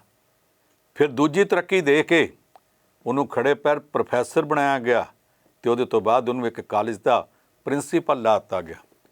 ਇਹ ਜਿਹੜੇ ਪ੍ਰਿੰਸੀਪਲ ਨੇ ਇਹਨਾਂ 'ਚੋਂ ਕੁਝ ਦੀ ਗ੍ਰਾਂਟ ਜਿਹੜੀ ਹੈ ਉਹ 'ਚੋਂ ਕਾਫੀ ਵੱਡਾ ਹਿੱਸਾ ਪੰਜਾਬ ਸਰਕਾਰ ਦਿੰਦੀ ਹੈ। ਪੰਜਾਬ ਸਰਕਾਰ ਤੱਕ ਗੱਲ ਗਈ ਕਿ ਬੰਦਾ ਝੂਠੇ ਸਰਟੀਫਿਕੇਟਾਂ ਨਾਲ ਅਸਿਸਟੈਂਟ ਪ੍ਰੋਫੈਸਰ ਤੇ ਕਈ ਕੁਝ ਬਣ ਗਿਆ, ਯੂਨੀਵਰਸਿਟੀ ਦਾ ਵਾਈਸ ਚਾਂਸਲਰ ਨੂੰ ਬਣਾਉਣ ਦੇ ਵਿੱਚ ਸ਼ਾਮਲ ਹੋ ਸਕਦਾ। ਮੈਨੂੰ ਨਹੀਂ ਪਤਾ ਇਹ ਗੱਲ ਕਿੰਨੀ ਠੀਕ ਹੈ ਕਿੰਨੀ ਨਹੀਂ, ਪਰ ਇਹ ਸਾਰਾ ਕੁਝ ਪ੍ਰੈਸ ਵਿੱਚ ਆ ਚੁੱਕਾ। ਪੰਜਾਬ ਸਰਕਾਰ ਨੇ ਗ੍ਰਾਂਟ ਬੰਦ ਕਰ ਦਿੱਤੀ ਹੈ। ਮੈਨੇਜਮੈਂਟ ਅਜੇ ਤੱਕ ਉਸ ਬੰਦੇ ਨੂੰ ਕੱਢਣ ਨੂੰ ਤਿਆਰ ਨਹੀਂ। ਸਾਡੇ ਪੰਜਾਬ ਦੇ ਜਿਹੜੇ ਐਜੂਕੇਸ਼ਨ ਡਿਪਾਰਟਮੈਂਟ ਦੇ ਰੂਲਸ ਨੇ ਉਹ ਕਹਿੰਦੇ ਆ ਕਿਸੇ ਪ੍ਰੋਫੈਸਰ ਨੂੰ ਕੱਟਣਾ 'ਚ ਰੱਖਣਾ ਮੈਨੇਜਮੈਂਟ ਦੀ ਮੀਟਿੰਗ ਵਿੱਚ ਸਰਕਾਰ ਦਾ ਪ੍ਰਤੀਨਿਧ ਹੋਣਾ ਚਾਹੀਦਾ। ਇੱਥੇ ਮੈਨੇਜਮੈਂਟਾਂ ਗੱਲ ਮੰਨਣ ਨੂੰ ਤਿਆਰ ਨਹੀਂ, ਸਾਰੀਆਂ ਨਹੀਂ ਪਰ ਮੋਟੇ ਤੌਰ 'ਤੇ ਇਹੋ ਹੀ ਸੁਣਿਆ ਜਾ ਰਿਹਾ। ਇਹ ਕਿਉਂ ਹੁੰਦਾ? ਇੱਕ ਕਾਲਜ ਦੇ ਵਿੱਚ ਪ੍ਰਿੰਸੀਪਲ ਨੇ ਆਪਣੀਆਂ 5-7 ਕਿਤਾਬਾਂ ਛਪੀਆਂ, ਦੱਸ ਦਿੱਤੀਆਂ ਕਿ ਮੇਰੀਆਂ ਤੇ ਇੰਨੀਆਂ ਕਿਤਾਬਾਂ ਛਪੀਆਂ। ਜਿਹੜਾ ਦੁਨੀਆ ਪੱਧਰ ਦੇ ਉੱਤੇ ਕਿਤਾਬਾਂ ਦਾ ਨੰਬਰ ਲੱਗਦਾ, ਕਿਤਾਬ ਦੇ ਪਿਛਲੇ ਪਾਸੇ ਲਕੀਰਾਂ ਜੀਆਂ ਵਗੀਆਂ ਹੁੰਦੀਆਂ, ਉਹ ਵੀ ਆਪਣੀਆਂ ਵਗਾ ਲਈਆਂ। ਬਾਅਦ ਵਿੱਚ ਪਤਾ ਲੱਗਾ ਕਿ ਆਪਣੀ ਤੇ ਇੱਕ ਅੱਧੀ ਕਿਤਾਬ ਹੈ ਜਾਂ ਦੋ ਹੋਣਗੀਆਂ, ਬਾਕੀ ਕਿਤਾਬਾਂ ਪਤਾ ਹੀ ਨਹੀਂ ਕਿਹਦੀਆਂ, ਕਿੱਦਾਂ ਲਿਆ ਕੇ ਕਿੱਥੇ ਫਿੱਟ ਕੀਤੀਆਂ, ਫੜੀਆਂ ਗਈਆਂ ਕਿ ਕਿਤਾਬਾਂ ਕਿਸੇ ਦੀਆਂ ਮਾਲਕਾਂ ਦਾ ਮਸ਼ਹੂਰੀ ਕੰਪਨੀ ਦੀ ਕੀਤੀ ਪਈ ਆ। ਕਿਤਾਬਾਂ ਫੜੀਆਂ ਜਾਣ ਤੋਂ ਬਾਅਦ ਅਜੇ ਤੱਕ ਵੀ ਮੈਨੇਜਮੈਂਟ ਨੇ ਕਿੰਨੀ ਕੁ ਕਾਰਵਾਈ ਉੱਤੇ ਕੀਤੀ ਗਿਆ ਮੈਨੂੰ ਪਤਾ ਨਹੀਂ। ਮੈਨੂੰ ਇਹ ਯਾਦ ਹੈ 25-30 ਸਾਲ ਪਹਿਲਾਂ ਅਮਰੀਕਾ ਦੇ ਵਿੱਚ ਇੱਕ ਵਾਰੀ ਪੰਜਾਬੀ ਕਾਨਫਰੰਸ ਹੋਣੀ ਸੀ। ਉਸ ਕਾਨਫਰੰਸ ਦਾ ਬਹੁਤ ਰੌਲਾ ਪਿਆ ਸੀ। ਉਸ ਪੰਜਾਬੀ ਕਾਨਫਰੰਸ ਦੇ ਵਿੱਚ ਲੇਖਕ ਬਣ ਕੇ ਇਹੋ ਜਿਹੇ ਲੋਕ ਚਲੇ ਗਏ ਜਿਹੜੇ ਲੋਕ ਲੇਖਕ ਨਹੀਂ ਸਨ। ਉਹਨਾਂ ਨੇ ਵੀਜ਼ੇ ਲਵਾਉਣ ਵਾਸਤੇ ਫਿਰ ਕੀ ਕੀਤਾ ਗਿਆ, ਲੇਖਕਾਂ ਦੀਆਂ ਕਿਤਾਬਾਂ ਲਈਆਂ ਗਈਆਂ, ਉਹਨਾਂ ਦੇ ਉੱਤੇ ਉਹਨਾਂ ਦੇ ਨਾਂ ਲਿਖ ਕੇ ਅਤੇ ਉਹ ਨਾਂ ਜਿਹੜੇ ਸਨ ਉਹਨਾਂ ਨਾਵਾਂ ਦੇ ਨਾਲ ਵੀਜ਼ੇ ਲੈ ਗਏ। ਬਾਅਦ ਵਿੱਚ ਪਤਾ ਲੱਗਾ ਅੰਦਰਲੀ ਕਿਤਾਬ ਕਿਸੇ ਹੋਰ ਦੀ ਆ, ਬਾਹਰ ਨਾਂ ਕਿਸੇ ਦਾ ਲਿਖਿਆ ਗਿਆ। ਇਹ ਵੀ ਕੁਝ ਤਾਂ ਸਾਡੇ ਇੱਥੇ ਹੋ ਚੁੱਕਾ। ਹੁਣ ਜੇ ਕੁਝ ਹੁੰਦਾ ਪਿਆ ਤਾਂ ਸਾਰੇ ਕੁਝ ਨੂੰ ਚੈੱਕ ਕਰਨ ਦੀ ਲੋੜ ਹੈ। ਇੱਥੇ ਕਾਲਜਾਂ ਦੇ ਵਿੱਚ ਪ੍ਰੋਫੈਸਰਾਂ ਨੂੰ ਪੂਰੀਆਂ ਤਨਖਾਹਾਂ ਨਹੀਂ ਮਿਲ ਰਹੀਆਂ। ਇੱਕ ਕਾਲਜ ਦੇ ਵਿੱਚ ਇੱਕ ਮੁਲਾਜ਼ਮ ਇਸ ਕਰਕੇ ਖੁਦਕੁਸ਼ੀ ਕਰ ਗਿਆ ਕਿ 33 ਮਹੀਨੇ ਤੋਂ ਤਨਖਾਹ ਨਹੀਂ ਸੀ ਮਿਲੀ।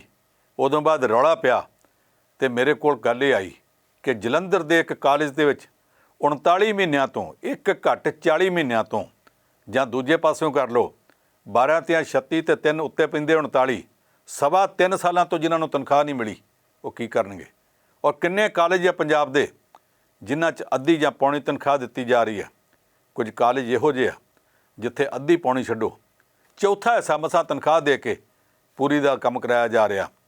ਉਹਨਾਂ ਕਾਲਜਾਂ ਨੂੰ ਇਹ ਸਾਰੇ ਕੁਝ ਨੂੰ ਚੈੱਕ ਕਿਹਨੇ ਕਰਨਾ? ਇਹ ਸਰਕਾਰਾਂ ਦਾ ਕੰਮ ਹੈ। ਸਰਕਾਰਾਂ ਦਾ ਕੰਮ ਅੱਜ ਵੀ ਹੈ। ਸਰਕਾਰਾਂ ਪਹਿਲੀਆਂ ਦਾ ਕੰਮ ਵੀ ਸੀ, ਪਰ ਕਿਸੇ ਨੇ ਇਹ ਕੰਮ ਕੀਤਾ ਨਹੀਂ। ਇਸ ਤਰ੍ਹਾਂ ਦਾ ਮਾਫੀਆ ਜਦੋਂ ਉੱਠਿਆ ਸੀ, ਉਸ ਮਾਫੀਆ ਦੇ ਖਿਲਾਫ ਆਵਾਜ਼ ਉਠਾਈ ਗਈ। ਇੱਕ ਮੌਕੇ ਕ੍ਰਿਸ਼ਨ ਕੁਮਾਰ ਸੈਕਟਰੀ ਸੀ, ਅੱਜ ਤੋਂ ਬਹੁਤ ਸਾਲ ਪਹਿਲਾਂ, ਉਹਨੇ ਆਵਾਜ਼ ਉਠਾਈ, ਉਹ ਮਾਫੀਆ ਭਾਰੂ ਹੋਇਆ। ਕ੍ਰਿਸ਼ਨ ਕੁਮਾਰ ਨੂੰ ਪੰਜਾਬ ਛੱਡ ਕੇ ਦਿੱਲੀ ਪ੍ਰਧਾਨ ਮੰਤਰੀ ਦਫ਼ਤਰ 'ਚ ਆਪਣੀ ਬਦਲੀ ਕਰਾਉਣ ਲਈ ਮਜਬੂਰ ਕੀਤਾ ਗਿਆ। ਫਿਰ ਇੱਕ ਮੌਕਾ ਇਹੋ ਜਿਹਾ ਆਇਆ ਜਦੋਂ IAS ਅਫਸਰ ਕਾਹਨ ਸਿੰਘ ਨੇ ਆਵਾਜ਼ ਉਠਾਈ, ਉਹਨੂੰ ਮਜਬੂਰ ਕੀਤਾ ਗਿਆ। ਮਾਫੀਆ ਤਗੜਾ, ਅਫਸਰਾਂ ਨੂੰ ਮੁੜ ਮੁੜ ਕੇ ਉੱਥੋਂ ਮਜਬੂਰ ਕੀਤਾ ਜਾਂਦਾ, ਉਹ ਚਲੇ ਜਾਂਦੇ ਨੇ। ਇਹ ਹਾਲਾਤ ਇੱਥੇ ਬਣੇ ਪਏ ਨੇ। ਹੁਣ ਮੈਂ ਇਹ ਤੋਂ ਹਟ ਕੇ ਇੱਕ ਦੂਸਰੀ ਗੱਲ 'ਤੇ ਆਉਣਾ ਚਾਹੁੰਦਾ। ਮੈਂ ਬਹੁਤ ਗੱਲਾਂ ਕਰ ਲਈਆਂ ਵਿਦਿਆ ਸੈਕਟਰ ਦੀਆਂ, ਇਹ ਵੀ ਤੁਹਾਡੀਆਂ ਮੁਸ਼ਕਲਾਂ ਨਾਲ ਜੁੜਿਆ ਹੋਇਆ। ਮੈਂ ਗੱਲਾਂ ਕਰਨਾ ਚਾਹਾਂ ਟਰਾਂਸਪੋਰਟ ਸੈਕਟਰ ਦੀਆਂ ਕਰ ਸਕਦਾ, ਮੈਂ ਗੱਲਾਂ ਕਰਨਾ ਚਾਹਾਂ ਮਾਈਨਿੰਗ ਦੀਆਂ ਕਰ ਸਕਦਾ, ਮੈਂ ਗੱਲਾਂ ਕਰਨੀਆਂ ਚਾਹਾਂ ਗਲੀ ਗਲੀ ਫੈਲੇ ਭ੍ਰਿਸ਼ਟਾਚਾਰ ਦੀਆਂ ਕਰ ਸਕਦਾ। ਮੈਂ ਤਾਂ ਗੱਲਾਂ ਤੁਹਾਡੇ ਨਾਲ ਝੋਨੇ ਦੀਆਂ ਵੀ ਕਰਨੀਆਂ ਚਾਹੁੰਦਾ। ਮੇਰੇ ਕੋਲ ਬਹੁਤ ਸਾਰੇ ਸੁਨੇਹੇ ਇਹ ਆ ਰਹੇ ਆ ਕਿ ਅਸੀਂ ਹਰ ਤਰੀਕੇ ਨਾਲ ਦੇਸ਼ ਦੇ ਵਿੱਚ, ਸਾਡੇ ਪੰਜਾਬ ਦੇ ਵਿੱਚੋਂ ਜਿਹੜਾ ਪਾਣੀ ਘਟਦਾ ਜਾ ਰਿਹਾ, ਪਹਿਲਾਂ 5 ਆਬ ਸੀ, ਫਿਰ 3 ਮਨੀ 2.5 ਆਬ ਰਹਿ ਗਏ।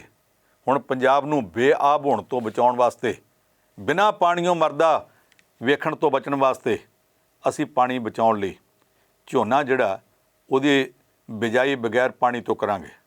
ਮੈਂ ਗੱਲ ਸਪਸ਼ਟ ਕਰ ਦਿਆਂ ਕਿ ਇਕੱਲਾ ਝੋਨਾ ਸਾਡਾ ਪਾਣੀ ਖਰਾਬ ਨਹੀਂ ਕਰ ਰਿਹਾ। ਜਿਹੜੇ ਸ਼ਹਿਰ ਵਿੱਚ 5 ਪਾਣੀ ਦੀਆਂ ਟੈਂਕੀਆਂ ਹੁੰਦੀਆਂ ਸਨ, ਸ਼ਹਿਰ ਫੈਲ ਗਏ। ਉਹਨਾਂ ਸ਼ਹਿਰਾਂ ਦੇ ਵਿੱਚ ਅੱਜ ਇੱਥੇ 55, 60, 70 ਟੈਂਕੀਆਂ ਬਣ ਗਈਆਂ, ਰਾਤ ਦਿਨ ਪਾਣੀ ਖਿੱਚ ਰਹੀਆਂ।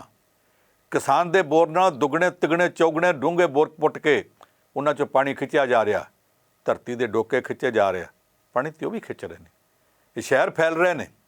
ਮੈਂ ਜਲੰਧਰ ਵਾਲਾ ਸ਼ਹਿਰ ਉਦੋਂ ਵੇਖਿਆ ਜਦੋਂ ਜਲੰਧਰ ਬਿਜਲੀ ਬੋਰਡ ਤੇ ਖਾਲਸਾ ਕਾਲਜ ਦੇ ਦਫ਼ਤਰ ਤੋਂ ਅਗਲੇ ਪਾਸੇ ਖੇਤ ਹੁੰਦੇ ਸਨ, ਵਿੱਚ PAP ਤੇ BSF ਵਾਲੇ ਸੀ, ਅੱਗੇ ਫਿਰ ਖੇਤ ਚੱਲਦੇ ਸਨ। ਜਲੰਧਰ ਦਾ ਛਾਉਣੀ ਰੇਲਵੇ ਸਟੇਸ਼ਨ ਖੇਤਾਂ 'ਚ ਹੁੰਦਾ ਸੀ, ਅਗਲੇ ਪਾਸੇ ਸਭ ਖੇਤ ਸਨ। ਆ ਵਿੰਡ ਪਰਾਂਗਪੁਰਾ ਪਿੰਡ ਇੱਕ ਦੂਸਰੇ ਨਾਲ ਜੁੜਦੇ ਨਹੀਂ ਸੀ, ਖੇਤ ਸਨ। ਅੱਜ ਇੱਧਰਲੇ ਪਾਸਿਓਂ ਤੁਰ ਜਾਓ, ਸ਼ਹਿਰ ਘੁੰਮਦਾ ਘੁੰਮਦਾ ਇੱਧਰ ਫਗਵਾੜੇ ਨੂੰ ਜਾ ਲੱਗਾ, ਉੱਧਰ ਕਰਤਾਰਪੁਰ ਨੂੰ ਜਾ ਲੱਗਾ। ਆ ਥੋੜ੍ਹਾ ਜਿਹਾ ਵਿੱਚੋਂ ਏਰੀਆ ਰਹਿ ਗਿਆ ਸਾਇੰਸ ਸਿਟੀ ਦੇ ਕੋਲੋਂ, ਇੱਧਰੋਂ ਕਪੂਰਥਲੇ ਨੂੰ ਵੀ ਲੱਗ ਚੱਲਿਆ। ਇਹ ਸ਼ਹਿਰ ਫੈਲਦੇ ਜਾ ਰਹੇ ਆ। ਜਿਉਂ-ਜਿਉਂ ਸ਼ਹਿਰ ਫੈਲਦੇ ਆ, ਸਿਰਫ ਇਹ ਨਹੀਂ ਕਿ ਜ਼ਮੀਨਾਂ ਘਟ ਰਹੀਆਂ, ਦੂਜੀ ਗੱਲ ਵੀ ਹੈ ਕਿ ਸ਼ਹਿਰਾਂ 'ਚ ਵਸਦੇ ਲੋਕਾਂ ਦੀਆਂ ਲੋੜਾਂ ਵੱਧ ਰਹੀਆਂ। ਅਸੀਂ ਜਦੋਂ ਪਿੰਡਾਂ 'ਚ ਹੁੰਦੇ ਸੀ, ਖੇਤਾਂ 'ਚ ਜਾਂਦੇ ਸੀ, ਇੱਕ ਬੋਤਲ ਪਾਣੀ ਦੀ ਜਾਂ ਇੱਕ ਗਲਾਸ ਪਾਣੀ ਦਾ, ਇੱਕ ਗੜਬਾ ਪਾਣੀ ਦਾ ਨਾਲ ਲਿਜਾਂਦੇ ਸੀ। ਉਹ ਵੀ ਤਾਂ ਜੇ ਖੇਤਾਂ ਵਿੱਚ ਪਾਣੀ ਨਾ ਵਗਦਾ ਹੋਵੇ। ਜਿਨ੍ਹਾਂ ਦਿਨਾਂ 'ਚ ਖੇਤਾਂ ਨੂੰ ਪਾਣੀ ਲੱਗੇ ਹੁੰਦੇ ਸੀ, ਖਾਲ ਵਗਦੇ ਸਨ, ਸੂਏ ਵਗਦੇ ਸਨ, ਉਹ ਵੀ ਨਹੀਂ। ਅੱਜ ਅਸੀਂ ਜਿੰਨੀ ਵਾਰੀ ਜਾਂਦੇ ਹਾਂ, ਉੱਥੇ ਵਾਹਵਾ ਚੋਖਾ ਪਾਣੀ ਵਗਾ ਕੇ ਆਉਂਦੇ ਹਾਂ। ਸਾਡੀ ਮਜਬੂਰੀ ਹੈ, ਅਸੀਂ ਕੀ ਕਰੀਏ। ਇਹ ਵੀ ਪਾਣੀ ਦੀ ਵੇਸਟੇਜ ਇੱਥੇ ਵੀ ਹੁੰਦੀ ਆ, ਪਰ ਸਾਰਿਆਂ ਨੂੰ ਭੁੱਲ ਕੇ ਨਾ ਇਕੱਲੇ ਕਿਸਾਨ ਦਾ ਲੱਗ ਰਿਹਾ। ਪਾਣੀ ਦੀ ਵੇਸਟੇਜ ਗਿਣਨੀ ਆ। ਇੱਥੇ ਕੋਲਡ ਡਰਿੰਕ ਦੀਆਂ ਕਿੰਨੀਆਂ ਫੈਕਟਰੀਆਂ ਬਣ ਗਈਆਂ ਜਿਹੜੀਆਂ ਰਾਤ ਦਿਨ ਪਾਣੀ ਖਿੱਚੀ ਜਾਂਦੀਆਂ। ਕੀ ਕਦੇ ਕਿਸੇ ਨੇ ਇਸ ਗੱਲ ਦਾ ਚੇਤਾ ਕੀਤਾ ਕਿ ਪਾਣੀ ਸਾਡਾ, ਉਹ ਕੰਪਨੀਆਂ ਮੁਨਾਫਾ ਕਮਾ ਰਹੀਆਂ ਨੇ, ਪਾਣੀ ਦੇ ਬਦਲੇ ਸਾਨੂੰ ਕੀ ਦੇ ਰਹੀਆਂ ਨੇ। ਕੇਰਲਾ ਦੇ ਇੱਕ ਪਿੰਡ ਦੀ ਪੰਚਾਇਤ ਨੇ ਆਖਿਆ ਸੀ, ਸਾਡੇ ਖੇਤਰ ਵਿੱਚ ਫੈਕਟਰੀ ਲੱਗ ਗਈ ਆ, ਸਾਨੂੰ ਪਾਣੀ ਦੀ ਰਾਇਲਟੀ ਦੇਵੇ। ਉਹ ਕੰਪਨੀ ਦੇਣ ਨੂੰ ਤਿਆਰ ਨਹੀਂ ਸੀ। ਉਹ ਪਿੰਡ ਦੀ ਪੰਚਾਇਤ ਬਕਾਇਦਾ ਮਤਾ ਪਾਸ ਕਰਕੇ ਹਾਈ ਕੋਰਟ ਤੱਕ ਲੜੀ ਤੇ ਸੁਪਰੀਮ ਕੋਰਟ ਤੱਕ ਲੜੀ। ਉਹਨਾਂ ਹੱਕ ਮਨਾਇਆ ਕਿ ਸਾਡਾ ਕੁਦਰਤੀ ਰਿਸੋਰਸ ਹੈ, ਸਾਡੇ ਇਸ ਕੁਦਰਤੀ ਸਰੋਤ 'ਚੋਂ ਤੁਸੀਂ ਪਾਣੀ ਕੱਢ ਰਹੇ ਹੋ, ਉਸ ਪਾਣੀ ਦੇ ਬਦਲੇ ਸਾਨੂੰ ਰਾਇਲਟੀ ਦਿਓ। ਜਦੋਂ ਉਹਨਾਂ ਨੂੰ ਰਾਇਲਟੀ ਮਿਲ ਗਈ, ਉਹਨਾਂ ਆਖਿਆ ਸਾਡੇ ਨਾਲ ਦੇ ਆਸੇ-ਪਾਸੇ ਦੇ 10 ਪਿੰਡਾਂ ਵਿੱਚ ਵੀ ਪਾਣੀ ਥੱਲੇ ਚਲਾ ਗਿਆ, ਉਹਨਾਂ ਪਿੰਡਾਂ ਨੂੰ ਵੀ ਰਾਇਲਟੀ ਦਿਓ। ਇੱਥੇ ਸਾਡੇ ਪੰਜਾਬ ਵਿੱਚ ਕਦੇ ਕਿਸੇ ਨੇ ਇੱਦਾਂ ਦੀ ਗੱਲ ਸੋਚੀ ਨਹੀਂ। ਇੱਥੇ ਆ ਜਿੱਥੇ ਜਿੱਥੇ ਸ਼ਰਾਬ ਦੀਆਂ ਫੈਕਟਰੀਆਂ ਲੱਗੀਆਂ, ਉਹਨਾਂ 'ਚੋਂ 5-4 ਫੈਕਟਰੀਆਂ ਨੂੰ ਛੱਡ ਕੇ ਬਾਕੀ ਫੈਕਟਰੀਆਂ ਇਹੋ ਜਿਹੀਆਂ ਸ਼ਰਾਬ ਦੀਆਂ ਜਿਹੜੀਆਂ ਗੰਦ ਜ਼ਮੀਨ 'ਤੇ ਸੁੱਟਦੀਆਂ ਨੇ। ਨਾਲ ਦੇ 10-10 ਪਿੰਡਾਂ ਦਾ ਪਾਣੀ ਨਲਕਿਆਂ ਦਾ ਵੀ ਖਰਾਬ ਹੋ ਗਿਆ। ਉਹ ਪਾਣੀ ਪੀਓ ਤੇ ਇੱਦਾਂ ਲੱਗਦਾ ਜਿਵੇਂ ਵਾਹਵਾ ਪਤਲੀ ਜੀ ਕਰਕੇ ਤੁਸੀਂ ਸ਼ਰਾਬ ਪੀਂਦੇ ਪਏ ਆ। ਇੱਥੇ ਕਦੇ ਕਿਸੇ ਨੂੰ ਇਸ ਗੱਲ ਦਾ ਚੇਤਾ ਨਹੀਂ ਆਇਆ ਕਿ ਸਾਡੇ ਪਾਣੀ ਦਾ ਕੀ ਬਣ ਰਿਹਾ। ਸਾਡਾ ਪਾਣੀ ਸਿਰਫ ਤੇ ਸਿਰਫ ਅਸੀਂ ਕਿਸਾਨੀ ਵਾਲੇ ਪਾਸੇ ਕਹਿੰਦੇ ਹਾਂ ਕਿ ਕਿਸਾਨੀ ਪਾਣੀ ਬਰਬਾਦ ਕਰ ਰਹੀ ਹੈ। ਮੈਂ ਕਿਸਾਨਾਂ ਨੂੰ ਵੀ ਆਖੂੰਗਾ, ਬਾਕੀ ਲੋਕ ਕੀ ਕਹਿੰਦੇ ਆ ਕੀ ਨਹੀਂ ਕਹਿੰਦੇ, ਇਹਨੂੰ ਛੱਡ ਦਿਓ। ਤੁਸੀਂ ਤਾਂ ਇਹ ਵੇਖੋ ਕਿ ਤੁਹਾਡੀਆਂ ਅਗਲੀਆਂ ਪੀੜ੍ਹੀਆਂ ਨੇ ਇੱਥੇ ਜਿਉਣਾ ਹੈ। ਤੁਹਾਡੀਆਂ ਅਗਲੀਆਂ ਪੀੜ੍ਹੀਆਂ ਵਾਸਤੇ ਪਾਣੀ ਦੀ ਲੋੜ ਹੈ। ਤੁਸੀਂ ਥੋੜ੍ਹਾ ਜਿਹਾ ਇਸ ਗੱਲ ਬਾਰੇ ਵਿਚਾਰੋ। ਆਪਾਂ ਪਾਣੀ ਦੀ ਵਰਤੋਂ ਘਟਾਈਏ। ਕੱਦੂ ਕੀਤੇ ਬਗੈਰ ਝੋਨਾ ਲੱਗ ਸਕਦਾ, ਉਹ ਲਾਈਏ। ਝੋਨੇ ਦੀ ਇੱਕ ਕਿਸਮ ਇਹੋ ਜਿਹੀ ਹੈ ਜਿਹੜੀ 145 ਦਿਨਾਂ ਦੇ ਵਿੱਚ ਜਾ ਕੇ ਪੱਕਦੀ ਹੈ। ਔਰ ਸਭ ਤੋਂ ਵੱਧ ਝਾੜ ਦਿੰਦੀ ਹੈ, ਪਰ ਨਾਲ ਇਹ ਆ ਕਿ ਸਭ ਤੋਂ ਵੱਧ ਪਾਣੀ ਪੀਂਦੀ ਹੈ। 2 ਸਾਲ ਪਹਿਲਾਂ ਇਸ ਗੱਲ ਦੇ ਉੱਤੇ ਸਹਿਮਤੀ ਬਣੀ ਕਿ ਉਹ ਫਸਲ ਬੀਜਣ 'ਤੇ ਪਾਬੰਦੀ ਲਾ ਦਿੱਤੀ ਜਾਵੇ, ਪਰ ਗੱਲ ਇੱਥੇ ਆ ਕੇ ਰੁਕ ਗਈ ਕਿ ਉਹ ਪਾਬੰਦੀ ਰਾਜ ਸਰਕਾਰ ਲਾਵੇ ਕਿ ਕੇਂਦਰ ਸਰਕਾਰ ਲਾਵੇ। ਕੇਂਦਰ ਸਰਕਾਰ ਚਾਹੁੰਦੀ ਸੀ ਮਰਿਆ ਸੱਪ ਰਾਜ ਸਰਕਾਰਾਂ ਦੇ ਗਲ ਪਾ ਦਿੱਤਾ ਜਾਵੇ। ਰਾਜ ਸਰਕਾਰਾਂ ਚਾਹੁੰਦੀਆਂ ਸਨ ਕੇਂਦਰ ਸਰਕਾਰ ਜ਼ਿੰਮੇਵਾਰੀ ਲਵੇ। ਫਿਰ ਕਹਿੰਦੇ ਚਲੋ ਇੱਦਾਂ ਕਰੋ, ਬੀਜਣ 'ਤੇ ਪਾਬੰਦੀ ਨਾ ਲਾਓ, ਇਹਦੀ ਸਰਕਾਰੀ ਤੌਰ 'ਤੇ ਖਰੀਦ ਬੰਦ ਕਰ ਦਿਓ। ਇਹਦੇ ਉੱਤੇ ਫਿਰ ਗੱਲ ਅਟਕ ਗਈ ਕਿ ਕੇਂਦਰ ਸਰਕਾਰ ਖਰੀਦ ਬੰਦ ਕਰੇ ਜਾਂ ਰਾਜ ਸਰਕਾਰਾਂ ਖਰੀਦ ਬੰਦ ਕਰਨ। ਅੱਜ ਵੀ ਉਹ ਝੋਨਾ ਲੱਗ ਰਿਹਾ, ਉਹ ਸਭ ਤੋਂ ਵੱਧ ਪਾਣੀ ਪੀ ਰਿਹਾ। ਅਸੀਂ ਥੋੜ੍ਹੇ ਜਿਹੜੇ ਫਾਇਦੇ ਆ ਉਹਨਾਂ ਦੀ ਖਾਤਰ ਆਪਣੀ ਅਗਲੀ ਪੀੜ੍ਹੀ ਦਾ ਭਵਿੱਖ ਹਨੇਰਾ ਕਰ ਰਹੇ ਹਾਂ। ਉਹਦੇ ਤੋਂ ਬਚਣ ਵਾਸਤੇ ਕੁਝ ਤਾਂ ਸਾਨੂੰ ਸੋਚਣਾ ਪਊ। ਅਸੀਂ ਕਿਉਂ ਨਹੀਂ ਸੋਚਦੇ ਪਏ? ਅਸੀਂ ਇਹਨਾਂ ਗੱਲਾਂ ਤੋਂ ਥੋੜ੍ਹਾ ਜਿਹਾ ਬਚਣ ਦਾ ਯਤਨ ਕਰੀਏ। ਅਸੀਂ ਇਹ ਯਤਨ ਕਰੀਏ ਕਿ ਜੇ ਪੰਜਾਬ ਸਰਕਾਰ ਨੇ ਆਖਿਆ ਕਿ 1500 ਰੁਪਇਆ ਏਕੜ ਦਾ ਦੇਵੇਗੀ, ਮੇਰੇ ਕੋਲ ਇਸ ਵੇਲੇ ਨਾਂ ਨਹੀਂ ਲਿਖੇ, ਮੁਆਫ ਕਰਨਾ ਮੈਂ ਨਾਲ ਨਹੀਂ ਲੈ ਕੇ ਆ ਸਕਿਆ। ਮੈਨੂੰ ਕੱਲ੍ਹ ਗੁਰਭਜਨ ਗਿੱਲ ਹੋਰਾਂ ਨੇ ਨਾਂ 2 ਭੇਜੇ, ਉਹਦੇ ਤੋਂ ਬਾਅਦ 2 ਹੋਰ ਆ ਗਏ। ਵਿਦੇਸ਼ ਵਿੱਚ ਬੈਠੇ NRI ਭਰਾਵਾਂ ਨੇ ਲਿਖ ਕੇ ਭੇਜਿਆ, ਔਰ ਉਹ ਮੈਂ ਪੰਜਾਬ ਸਰਕਾਰ ਨੂੰ ਵੀ ਜਦੋਂ ਮੇਰੇ ਕੋਲ ਆਇਆ ਤੇ ਮੈਂ ਨਾਲ ਹੀ ਪੰਜਾਬ ਸਰਕਾਰ ਨੂੰ ਭੇਜਤਾ। ਉਹਨਾਂ ਦੋਵਾਂ ਨੇ ਪਹਿਲਾਂ, ਫਿਰ ਇੱਕ ਹੋਰ ਨੇ ਆਖਿਆ ਕਿ ਸਾਡੀ ਫਸਲ, ਸਾਡੀ ਜਿਹੜੀ ਜ਼ਮੀਨ ਹੈ ਉਹ ਪਿੰਡ ਵਿੱਚ ਹੈ, ਸਾਡੀ ਜ਼ਮੀਨ ਜਿਹਦੇ ਕੋਲ ਆ, ਅਸੀਂ ਉਹਨੂੰ ਕਹਿ ਦਿੱਤਾ ਕਿ ਜੇ ਤੂੰ ਕੱਦੂ ਕੀਤੇ ਬਗੈਰ ਝੋਨਾ ਲਾਵੇਂਗਾ 1500 ਰੁਪਇਆ ਏਕੜ ਦਾ ਤੈਨੂੰ ਸਰਕਾਰ ਦੇਵੇਗੀ। ਅਸੀਂ ਜਿਹੜਾ ਠੇਕਾ ਲੈਣਾ 3000 ਰੁਪਇਆ ਏਕੜ ਦਾ ਅਸੀਂ ਛੱਡਾਂਗੇ। ਇਹਦਾ ਮਤਲਬ 1500 ਤੇ 3000 4500 ਦਾ ਫਾਇਦਾ। ਜਦੋਂ ਉਹਨਾਂ ਦੋਵਾਂ ਦੀ ਗੱਲ ਚੱਲੀ, 2 ਜਣਿਆਂ ਨੇ ਹੋਰਨਾਂ ਨੇ ਕਹਿ ਦਿੱਤਾ, 4 ਹੋ ਗਏ। ਮੇਰੇ ਕੋਲ ਬਹੁਤ ਸੁਨੇਹੇ ਇਹੋ ਜਿਹੇ ਆ ਰਹੇ ਆ NRIs ਦੇ, ਜਿਹੜੇ ਕਹਿੰਦੇ ਆ ਜੇ ਸਾਡੇ ਖੇਤਾਂ ਵਿੱਚ ਜਿਹੜਾ ਕਿਸਾਨ ਫਸਲ ਬੀਜਦਾ, ਜੇ ਉਹ ਆਪਣੀ ਫਸਲ ਕੱਦੂ ਕੀਤੇ ਬਗੈਰ ਪਾਣੀ ਦੀ ਬਚਤ ਨਾਲ ਬੀਜੇਗਾ, ਅਸੀਂ ਉਹਨੂੰ ਇਨਸੈਂਟਿਵ ਦੇਣ ਨੂੰ ਤਿਆਰ ਹਾਂ। ਅਸੀਂ ਆਪਣਾ ਠੇਕਾ ਜਿਹੜਾ ਲਿਆ ਉਹ ਠੇਕਾ ਉਹਨਾਂ ਘਟਾ ਦਿਆਂਗੇ, ਪਰ ਕਿਸਾਨ ਇਸ ਗੱਲ ਦਾ ਤਜਰਬਾ ਕਰੇ। ਤੁਸੀਂ ਸਾਰੇ ਕਰੋ, ਥੋੜ੍ਹਾ ਬਹੁਤ ਇਹਦੇ ਉੱਤੇ ਹਿੰਮਤ ਕਰੋ। ਮੈਂ ਕਿਸੇ ਨੂੰ ਇਹ ਨਹੀਂ ਕਹਿੰਦਾ ਕਿ ਜ਼ਰੂਰ ਕਰੋ, ਮੈਂ ਕਹਿੰਦਾ ਤੁਸੀਂ ਕੋਸ਼ਿਸ਼ ਤਾਂ ਕਰੋ। ਮੈਂ ਕਿਸਾਨ ਲੀਡਰਾਂ ਨੂੰ ਵੀ ਆਖੂੰਗਾ, ਮੈਂ ਤੁਹਾਡੇ ਨਾਲ ਸਹਿਮਤ ਹਾਂ ਕਿ ਕਿਸਾਨ ਨੂੰ ਬਦਨਾਮ ਕੀਤਾ ਜਾਂਦਾ। ਮੈਂ ਤੁਹਾਡੇ ਨਾਲ ਸਹਿਮਤ ਹਾਂ ਕਿ ਕਿਸਾਨੀ ਕਿੱਤੇ ਨਾਲੋਂ ਪਾਣੀ ਦੀ ਵੱਧ ਵਰਤੋਂ ਹੋਰ ਥਾਈਂ ਵੀ ਹੁੰਦੀ ਆ, ਪਰ ਮੈਂ ਇਸ ਗੱਲ ਦੇ ਉੱਤੇ ਤੁਹਾਨੂੰ ਬੇਨਤੀ ਕਰੂੰਗਾ ਕਿ ਪਾਣੀ ਬਚਾਉਣਾ ਕਿਸੇ ਹੋਰ ਦੀ ਲੋੜ ਹੋਵੇ ਨਾ ਹੋਵੇ, ਤੁਸੀਂ ਜਿਹੜੇ ਖੇਤੀ ਨਾਲ ਜੁੜੇ ਹੋ, ਇਸ ਕਿੱਤੇ ਨਾਲ ਜੁੜੇ ਹੋ, ਇਹ ਪਾਣੀ ਬਚਾਉਣਾ ਤੁਹਾਡੀ ਸਭ ਤੋਂ ਵੱਡੀ ਲੋੜ ਆ। ਪਾਣੀ ਬਚਾਉਣਾ ਹੀ ਨਹੀਂ, ਧਰਤੀ ਹੇਠਲਾ ਪਾਣੀ ਰੀਚਾਰਜ ਕਰਨਾ, ਇਹਨੂੰ ਦੁਬਾਰਾ ਪੈਦਾ ਕਰਨਾ, ਵਧਾਉਣਾ, ਇਹ ਵੀ ਤੁਹਾਡੀ ਲੋੜ ਹੈ। ਇੱਥੇ ਹੁਣ ਬਰਸਾਤਾਂ ਫਿਰ ਆ ਹੀ ਜਾਣੀਆਂ ਨਾ, ਰਹਿ ਗਏ 2-3 ਮਹੀਨੇ। ਜਦੋਂ ਬਰਸਾਤਾਂ ਆਉਂਦੀਆਂ ਤੁਹਾਡਾ ਸਾਰਾ ਪਾਣੀ ਨਦੀ ਨਾਲਿਆਂ 'ਚ ਵਗਦਾ, ਉਹ ਵਗ ਕੇ ਪਾਕਿਸਤਾਨ ਥਾਣੀ ਸਮੁੰਦਰ ਚਲਾ ਜਾਂਦਾ। ਨਾ ਸਾਡੇ ਕੰਮ ਨਾ ਉਹਨਾਂ ਦੇ ਕੰਮ ਆਉਂਦਾ। ਤੁਸੀਂ ਕਦੇ ਇਹ ਸੋਚਿਆ ਕਿ ਉਹ ਪਾਣੀ ਅਸੀਂ ਇੱਥੇ ਵਰਤ ਸਕਦੇ ਹਾਂ? ਉਹ ਪਾਣੀ ਤੁਸੀਂ ਵਰਤ ਸਕਦੇ ਹਾਂ। ਮੇਰੇ ਕੋਲ ਪਹਿਲਾਂ ਇੱਕ ਪਿੰਡ ਸੰਘੇ ਖਾਲਸਾ ਦੀ ਮਿਸਾਲ ਆਈ ਸੀ, ਉਸ ਤੋਂ ਬਾਅਦ 2 ਪਿੰਡਾਂ ਹੋਰਨਾਂ ਦੀ ਮਿਸਾਲਾਂ ਆਈਆਂ ਨੇ। ਉਹਨਾਂ ਕੀ ਕੀਤਾ ਕਿ ਜਿਹੜੇ ਖੂਹਾਂ ਤੋਂ ਪਹਿਲਾਂ ਬਲਦਾਂ ਦੇ ਨਾਲ ਜੋ ਕੇ, ਝੋਟਿਆਂ ਨਾਲ ਜੋ ਕੇ ਉਹਨਾਂ ਦੇ ਬਾਪ ਦਾਦੇ ਨੇ ਪਾਣੀ ਕੱਢਿਆ ਸੀ, ਉਹਨਾਂ ਨੇ ਪਿੰਡ ਦੇ ਵਿੱਚ ਨਾਲੀਆਂ ਪੁੱਟ ਕੇ ਬਰਸਾਤੀ ਪਾਣੀ ਸਾਰਾ ਉਹਨਾਂ ਖੂਹਾਂ 'ਚ ਪਾ ਦਿੱਤਾ। ਅੱਜ ਜਦੋਂ ਬਰਸਾਤ ਹੁੰਦੀ ਆ, ਉਹਨਾਂ ਦੇ ਪਿੰਡ ਦਾ 1 ਲੀਟਰ ਪਾਣੀ ਵੀ ਅਗਲੇ ਪਿੰਡ ਤੱਕ ਨਹੀਂ ਜਾਂਦਾ ਪਿਆ। ਉਹ ਲਾਬੜਾ ਕਾਂਗੜੀ ਸੁਸਾਇਟੀ ਹੈ ਹੁਸ਼ਿਆਰਪੁਰ ਜ਼ਿਲ੍ਹੇ 'ਚ, ਉਹ ਸੁਸਾਇਟੀ ਵਾਲੇ ਪਾਣੀ ਬਚਾਉਂਦੇ ਪਏ ਆ। ਸੰਤ ਬਲਬੀਰ ਸਿੰਘ ਸੀਚੇਵਾਲ ਪਾਣੀ ਬਚਾਉਂਦਾ ਪਿਆ। ਇੰਨੇ ਲੋਕ ਪਾਣੀ ਬਚਾਉਂਦੇ ਪਏ ਆ। ਤੁਸੀਂ ਉਹਦੇ ਵਿੱਚ ਯੋਗਦਾਨ ਪਾਓ। ਜੇ ਤੁਸੀਂ ਇਹਦੇ ਵਿੱਚ ਯੋਗਦਾਨ ਨਹੀਂ ਪਾਉਣ ਜੋਗੇ ਤੇ ਘੱਟੋ ਘੱਟ ਬਾਕੀਆਂ ਨੂੰ ਇਸ ਗੱਲ ਲਈ ਪ੍ਰੇਰੋ ਕਿ ਬੇਲੋੜਾ ਪਾਣੀ ਆਪਾਂ ਨਾ ਗਵਾਈਏ। ਇਹਨੂੰ ਬਚਾਉਣ ਵਾਸਤੇ ਜੇ ਕੋਈ ਯਤਨ ਕਰ ਸਕਦੇ ਹਾਂ ਤਾਂ ਆਪਾਂ ਉਹ ਵੀ ਕਰੀਏ। ਦੂਸਰੀ ਬੇਨਤੀ ਮੈਂ ਇਹ ਕਰਨੀ ਹੈ ਕਿ ਅਸੀਂ ਸਾਰੇ ਲੋਕ ਜ਼ਿੰਦਗੀ ਦੀ ਇੱਕ ਨਵੀਂ ਤਰਜ਼ ਦੇ ਉੱਤੇ ਆ ਗਏ। ਸਾਡਾ ਜਿਹੜਾ ਪੁਰਾਣਾ ਭਾਈਚਾਰਾ ਸੀ, ਉਹਨੂੰ ਸਾਰੇ ਕੁਝ ਨੂੰ ਅਸੀਂ ਛੱਡੀ ਜਾ ਰਹੇ। ਉਹਨੂੰ ਛੱਡ ਕੇ ਅਸੀਂ ਕਿੱਥੇ ਦੇ ਕਿੱਥੇ ਪਹੁੰਚ ਗਏ। ਇਸ ਵਿਕਾਸ ਨੇ ਬਹੁਤ ਨੁਕਸਾਨ ਕੀਤਾ, ਬਹੁਤ ਜ਼ਿਆਦਾ ਨੁਕਸਾਨ ਕੀਤਾ। ਕੁਝ ਨੁਕਸਾਨ ਉਹ ਆ ਜਿਹੜਾ ਸਾਨੂੰ ਦਿਸਦਾ, ਕੁਝ ਨਹੀਂ ਦਿਸਦਾ। ਪਰ ਜਿਹੜਾ ਦਿਸਦਾ ਵੀ ਆ ਉਹ ਸਾਨੂੰ ਨੁਕਸਾਨ ਨਹੀਂ ਦਿਸ ਰਿਹਾ, ਉਹਦੇ ਬਜਾਏ ਸਾਨੂੰ ਫਾਇਦੇ ਦਿਸਦੇ ਆ। ਅਸੀਂ ਸਿਰਫ ਫਾਇਦਿਆਂ ਦੇ ਮਗਰ ਪੈ ਗਏ ਹਾਂ। ਜਦੋਂ ਪੰਜਾਬ ਵਿੱਚ 5 ਮਣ ਕਣਕ ਨਿਕਲਦੀ ਸੀ, ਉਦੋਂ ਕਿਸਾਨ ਸੌਖਾ ਸੀ, ਕਦੇ ਕਿਸੇ ਕਿਸਾਨ ਨੇ ਖੁਦਕੁਸ਼ੀ ਨਹੀਂ ਸੀ ਕੀਤੀ। ਜਦੋਂ 50 ਮਣ ਨਿਕਲਣ ਲੱਗ ਪਈ, ਉਹਦੇ ਤੋਂ ਬਾਅਦ ਖੁਦਕੁਸ਼ੀਆਂ ਸ਼ੁਰੂ ਹੋ ਗਈਆਂ। ਖੁਦਕੁਸ਼ੀਆਂ ਸ਼ੁਰੂ ਹੋਣ ਦੇ ਕਾਰਨਾਂ 'ਚ ਇੱਕ ਕਾਰਨ ਇਹ ਆ ਕਿ ਅਸੀਂ ਆਪਣੀਆਂ ਪੁਰਾਣੀਆਂ ਰਵਾਇਤਾਂ ਭੁੱਲ ਗਏ। ਅਸੀਂ ਵਿਆਹ ਸ਼ਾਦੀਆਂ ਪਿੰਡ ਦੇ ਵਿੱਚ ਕਰਦੇ ਸਾਂ, ਧਰੇਕ ਦੀ ਛਾਵੇਂ ਲਾਵਾਂ ਹੋ ਜਾਂਦੀਆਂ ਸਨ। ਉੱਥੇ ਨਾਲ ਦੀ ਨਾਲ ਪਿੰਡ ਦੇ ਮੁੰਡੇ ਹੁੰਦੇ ਸਨ ਭਾਈਚਾਰੇ ਦੇ, ਬਰਾਤ ਕੋਰਿਆਂ 'ਤੇ ਬਿਠਾਈ ਜਾਂਦੀ ਸੀ। ਕੋਰਿਆਂ ਦਾ ਮਤਲਬ ਕੀ ਆ? ਉਹ ਖੇਸ ਤੇ ਚਤਾਈਆਂ ਰੱਖੇ ਜਾਂਦੇ ਸਨ ਜਿਹੜੇ ਕੋਰੇ ਹੁੰਦੇ ਸੀ ਕਿ ਧੀ ਦੀ ਬਰਾਤ ਆਈ ਤੇ ਉਦੋਂ ਵਿਛਾਵਾਂਗੇ, ਉਹਨੂੰ ਤਾਂ ਕੋਰੇ ਕਹਿੰਦੇ ਸੀ। ਕੋਰਿਆਂ ਤੇ ਬਰਾਤ ਬਿਠਾਈ ਜਾਂਦੀ ਸੀ। ਮੈਂ ਨਹੀਂ ਕਹਿੰਦਾ ਤੁਸੀਂ ਬਰਾਤ ਨੂੰ ਕੋਰਿਆਂ ਤੇ ਬਿਠਾਓ, ਪਰ ਤੁਸੀਂ ਬਰਾਤਾਂ ਨੂੰ ਪਿੰਡ ਦੇ ਕਲਚਰ ਦੇ ਮੁਤਾਬਕ ਤਾਂ ਸੇਵਾ ਕਰਨੀ ਸ਼ੁਰੂ ਕਰ ਸਕਦੇ ਇੱਕ ਵਾਰੀ ਫਿਰ। ਇਹੋ ਜਿਹਾ ਕੰਮ ਅਸੀਂ ਫਿਰ ਕਿਉਂ ਨਹੀਂ ਸ਼ੁਰੂ ਕਰ ਸਕਦੇ? ਉਦੋਂ ਪਿੰਡ ਦੇ ਭਾਈਚਾਰੇ ਦੇ ਮੁੰਡੇ ਸਾਰੇ ਉਹ ਖਾਣਾ ਵਰਤਾਉਂਦੇ ਹੁੰਦੇ ਸਨ। ਇੱਕ ਜਣਾ ਪਰਾਤ ਫੜ ਕੇ ਤੁਰਿਆ ਜਾਂਦਾ ਹੁੰਦਾ ਸੀ, ਦੂਸਰਾ ਉਹਦੇ 'ਚੋਂ ਬੁੱਕ ਭਰ ਭਰ ਕੇ ਚੌਲਾਂ ਦੇ ਉਹ ਪਾਈ ਜਾਂਦਾ ਹੁੰਦਾ ਸੀ। ਪ੍ਰਸ਼ਾਦ ਦੇ ਬੁੱਕ ਭਰ ਕੇ ਪਾਈ ਜਾਂਦਾ ਸੀ, ਪ੍ਰਸ਼ਾਦੇ ਵਰਤਾਈ ਜਾਂਦਾ ਸੀ, ਪਿੱਤਲ ਦੇ ਜੱਗ ਵਿੱਚ ਜਲ ਵਰਤਾਈ ਜਾਂਦੇ ਸੀ। ਮੈਂ ਨਹੀਂ ਕਹਿੰਦਾ ਹੁਣ ਤੁਸੀਂ ਬੁੱਕ ਭਰ ਕੇ ਪਾਓ, ਤੁਹਾਡੇ ਕੋਲ ਪਲਟੇ ਆ ਗਏ ਨੇ, ਤੁਹਾਡੇ ਕੋਲ ਕੜਛੀਆਂ ਨੇ, ਤੁਹਾਡੇ ਕੋਲ ਬਹੁਤ ਕੁਝ ਹੋ ਰਿਹਾ, ਉਹ ਵਰਤ ਲਓ। ਪਰ ਕੁਛ ਨਾ ਕੁਛ ਆਪਾਂ ਇਸ ਗੱਲ ਦਾ ਖਰਚਾ ਘਟਾਈਏ।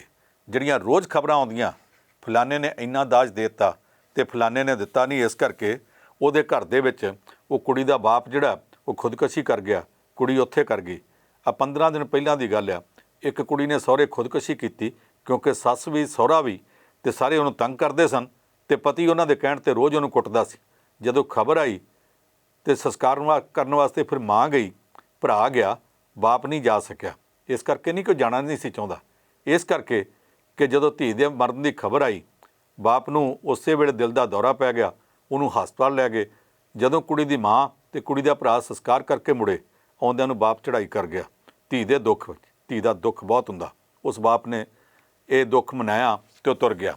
ਇੱਦਾਂ ਪਤਾ ਨਹੀਂ ਹੋਰ ਕਿੰਨੇ ਹੋਏ ਹੋਣਗੇ।